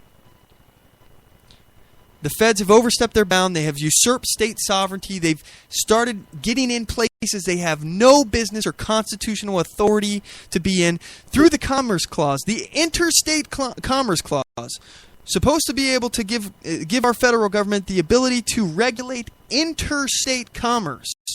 That's commerce, trade, business that's being conducted between states. So it's going from one state to another. Business, trade between states. The Supreme Court ruled that, you know what? It's okay to regulate not only trade that is not interstate, so trade that's actually happening within the state itself and not interstate. So they're violating that state sovereignty. The federal government doesn't have a right to actually get involved in intrastate commerce. They can do interstate, not intrastate. There's a difference. But in addition to that, they said in Wicker v. Filburn, the Supreme Court case, they said that a farmer who is producing goods on his farm for his own consumption can be regulated and prevented from growing that because it could potentially actually affect the amount of goods being consumed in the market itself. So in the interstate market. So now they can control what you grow on your own property if they think that it can affect interstate commerce. This is a complete usurpation. This happened in the New Deal era. All right? And the only reason why it happened is because FDR said he was going to pack the courts and make the 9 judges on the court irrelevant by adding more judges in his favor. And then suddenly they changed their mind. This is a usurpation of power. They're violating the Constitution, and they've done it step after step after step. They're smart. They're malicious. And worst of all, they're patient. They are aggressively patient. They will continue to just pound and pound and pound until the wall comes down. They won't stop. They will not stop. And we're not paying attention. We have relinquished our ability, our duty as a people to hold our government accountable. We are a check and a balance against the people. That is what jury nullification is. It's the people, their ability to say, no, we do not agree with this law. If there's no victim, there's no crime. We are not obligated to support the infrastructure, which relies on us to find people guilty. But again, they're finding ways around that now through civil asset forfeiture and all sorts of different things. This is lawless. We are living in a post-constitutional era. I want to say that again. We are living in a post-constitutional era. We no longer live underneath the Constitution. It's no longer the supreme law of the land. It has been usurped. The federal government took this authority, just like these regional governments, again, the North American Union, the African Union, the European Union, all of these things. Once all of these are set up, then there will be some government appointed over all of them. It'll be a global government. And all of this may happen after a thermal thermonuclear war, after something happens, after the biggest war of all time, and we say, never again. Never again. We're never going to allow war to happen again. We'll throw our liberty at the altar of the state. We'll throw our liberty at the feet of the people who want to keep us oppressed, the people who put us in these positions to begin with. The people who don't give a crap about you or your safety. To them, you are cattle. You're only worth what you produce. And the moment you stop producing, they could give a crap what happens to you. They do not care. They do not care about you.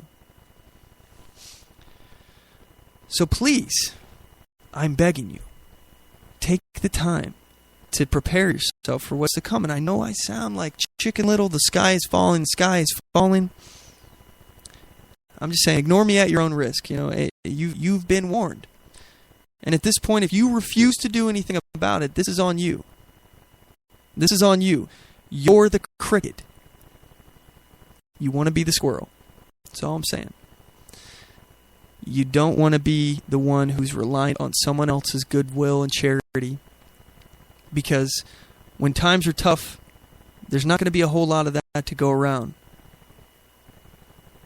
The world's about to change. The world is about to change. So, all right, so I promised you guys I would talk about, we've got 10 minutes left in the show, I promised you we'd talk about climate change, and here's something that we need to discuss here. Something that is evident. First of all, climate change, hoax, complete and total hoax. All right, they've convinced the world that a colorless, odorless, harmless gas that is plant food that we all learned growing up that first of all, we produce every time we breathe. We're producing. It's not a pollutant, all right? And we all learned in elementary school, grade school, growing up, that plants need it to eat. It's a gift to the planet. They have convinced the world that this, through phony computer models and half-baked statistics, they're cooking the books on this stuff. They're saying that they're just coming up with outright lies. First of all, they're saying that the ice is melting. All the ice caps are melting. Well, we just had pictures of the ice caps, and guess what? There's more ice up there than ever before. So there you go. All of the stuff that they say, the Inconvenient Truth, that movie Inconvenient Truth by Al Gore, so much of that has been disproven. So much of it, and they told us that in 5 years there would be no such thing as snow. Well, Obama went up to the Arctic, and guess what? It was snowing. It was snowing so much that I think they actually had delays in getting there. They couldn't get through the ice. That's how much ice is up. This is always what happens when they do this kind of stuff. But anyway, Obama, like everything that comes out of this man's mouth, is a lie. That's how you know he's lying. He's moving his lips. He says that, the world is serious about this. The rest of the world is really serious about climate change. And, it's time that the Republicans get on board. Well, that's wrong, too. That's a lie. The rest of the world is saying, hey, this climate thing, it's a scam. What's going on?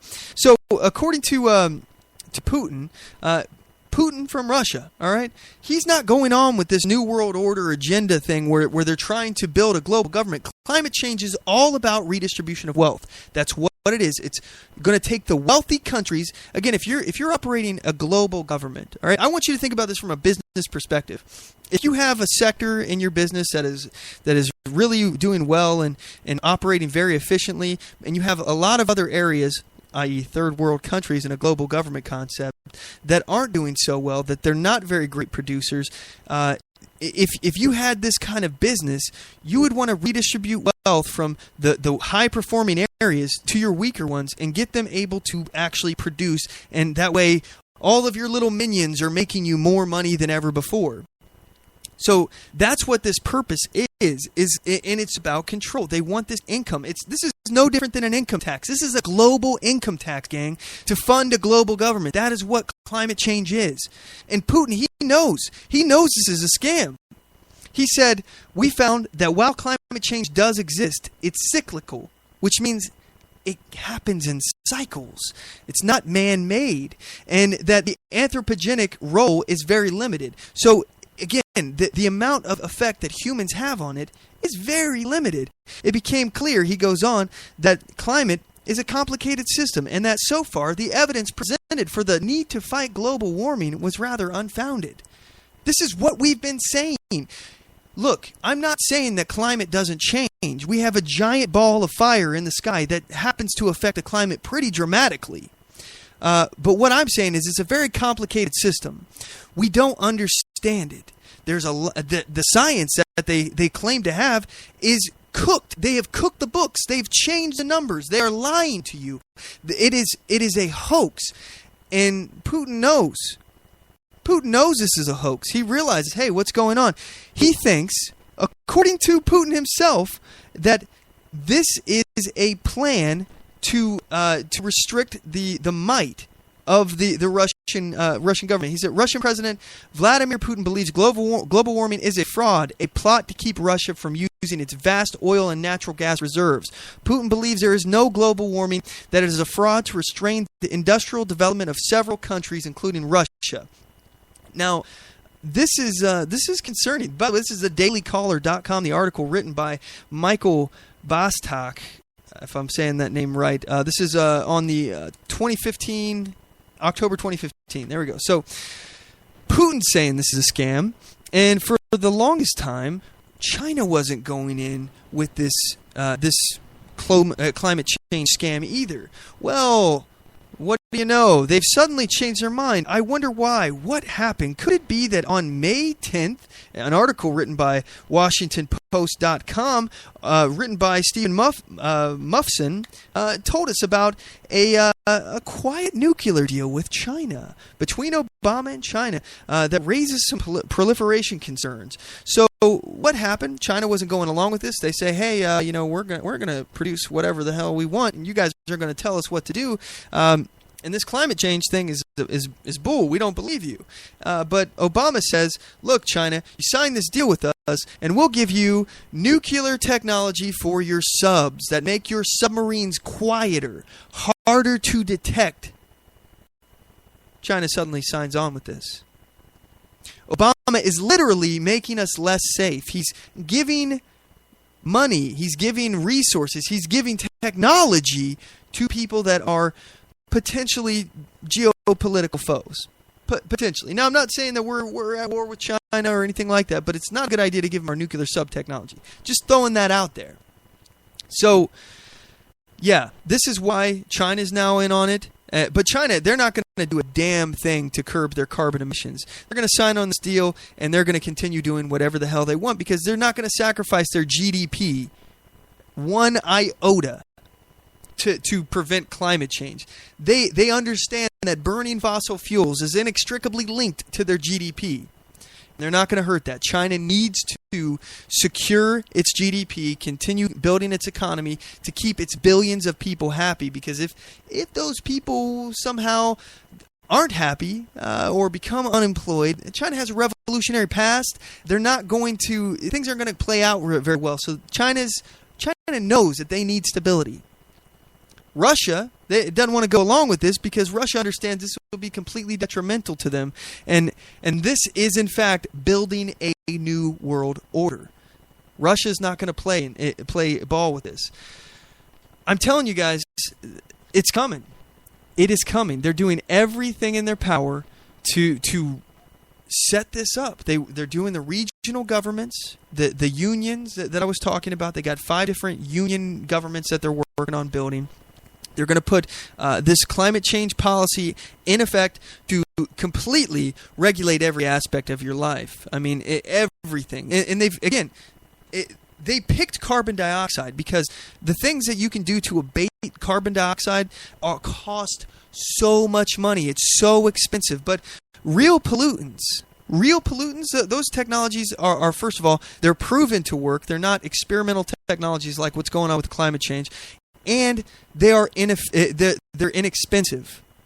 So, again, this is all a scam. Climate change is the money-grabbing technique that they're going to utilize in order to fund this global government. And they're going to redistribute wealth from the rich countries to the poor countries in order to make them produce more money. I hope I'm wrong. I mean, I really do hope I'm wrong. And I'm not the conspiracy theorist type. I hate this stuff. I hate the fact that they have made me see this stuff. Now I know. Now I know. You can't unsee it. You can't put the genie back in the bottle. I don't trust this government as far as I can throw them, and I'm certainly not going to sacrifice my liberty so that they can protect me, because they're not doing a bang-up job so far. They have made this world a whole lot less safe, and they're trying to usurp powers that they don't have. The other shoe's going to drop here soon, gang. We don't have much time. Anyway, let's end it on a gloomy note, right? That's our show for today. I really do appreciate you guys tuning in. Thanks so much, MacPack, for tuning in week after week. I want to say a shout out to Colby, our caller, for calling in today. I really do appreciate you guys getting involved and calling in like that. Also, shout out to Mark Delphine, our intern. Thanks for coming on. We certainly appreciate you joining us every week. And yeah, MacPack, you guys are the tip of the spear. Thanks so much. And all right, so don't forget to check us out at our website, OnTheMoveShow.com. Follow us on Spreaker.com/OnTheMoveShow. You can get us on iTunes, by the way. iTunes, check that out. Don't forget to write us a review. Like us on Facebook.com/OnTheMoveShow. Subscribe to us on YouTube.com/OnTheMoveShow. And you can follow us on Twitter at OnTheMoveShow. So anyway, without further ado, know your rights, assert your rights, and get on the move.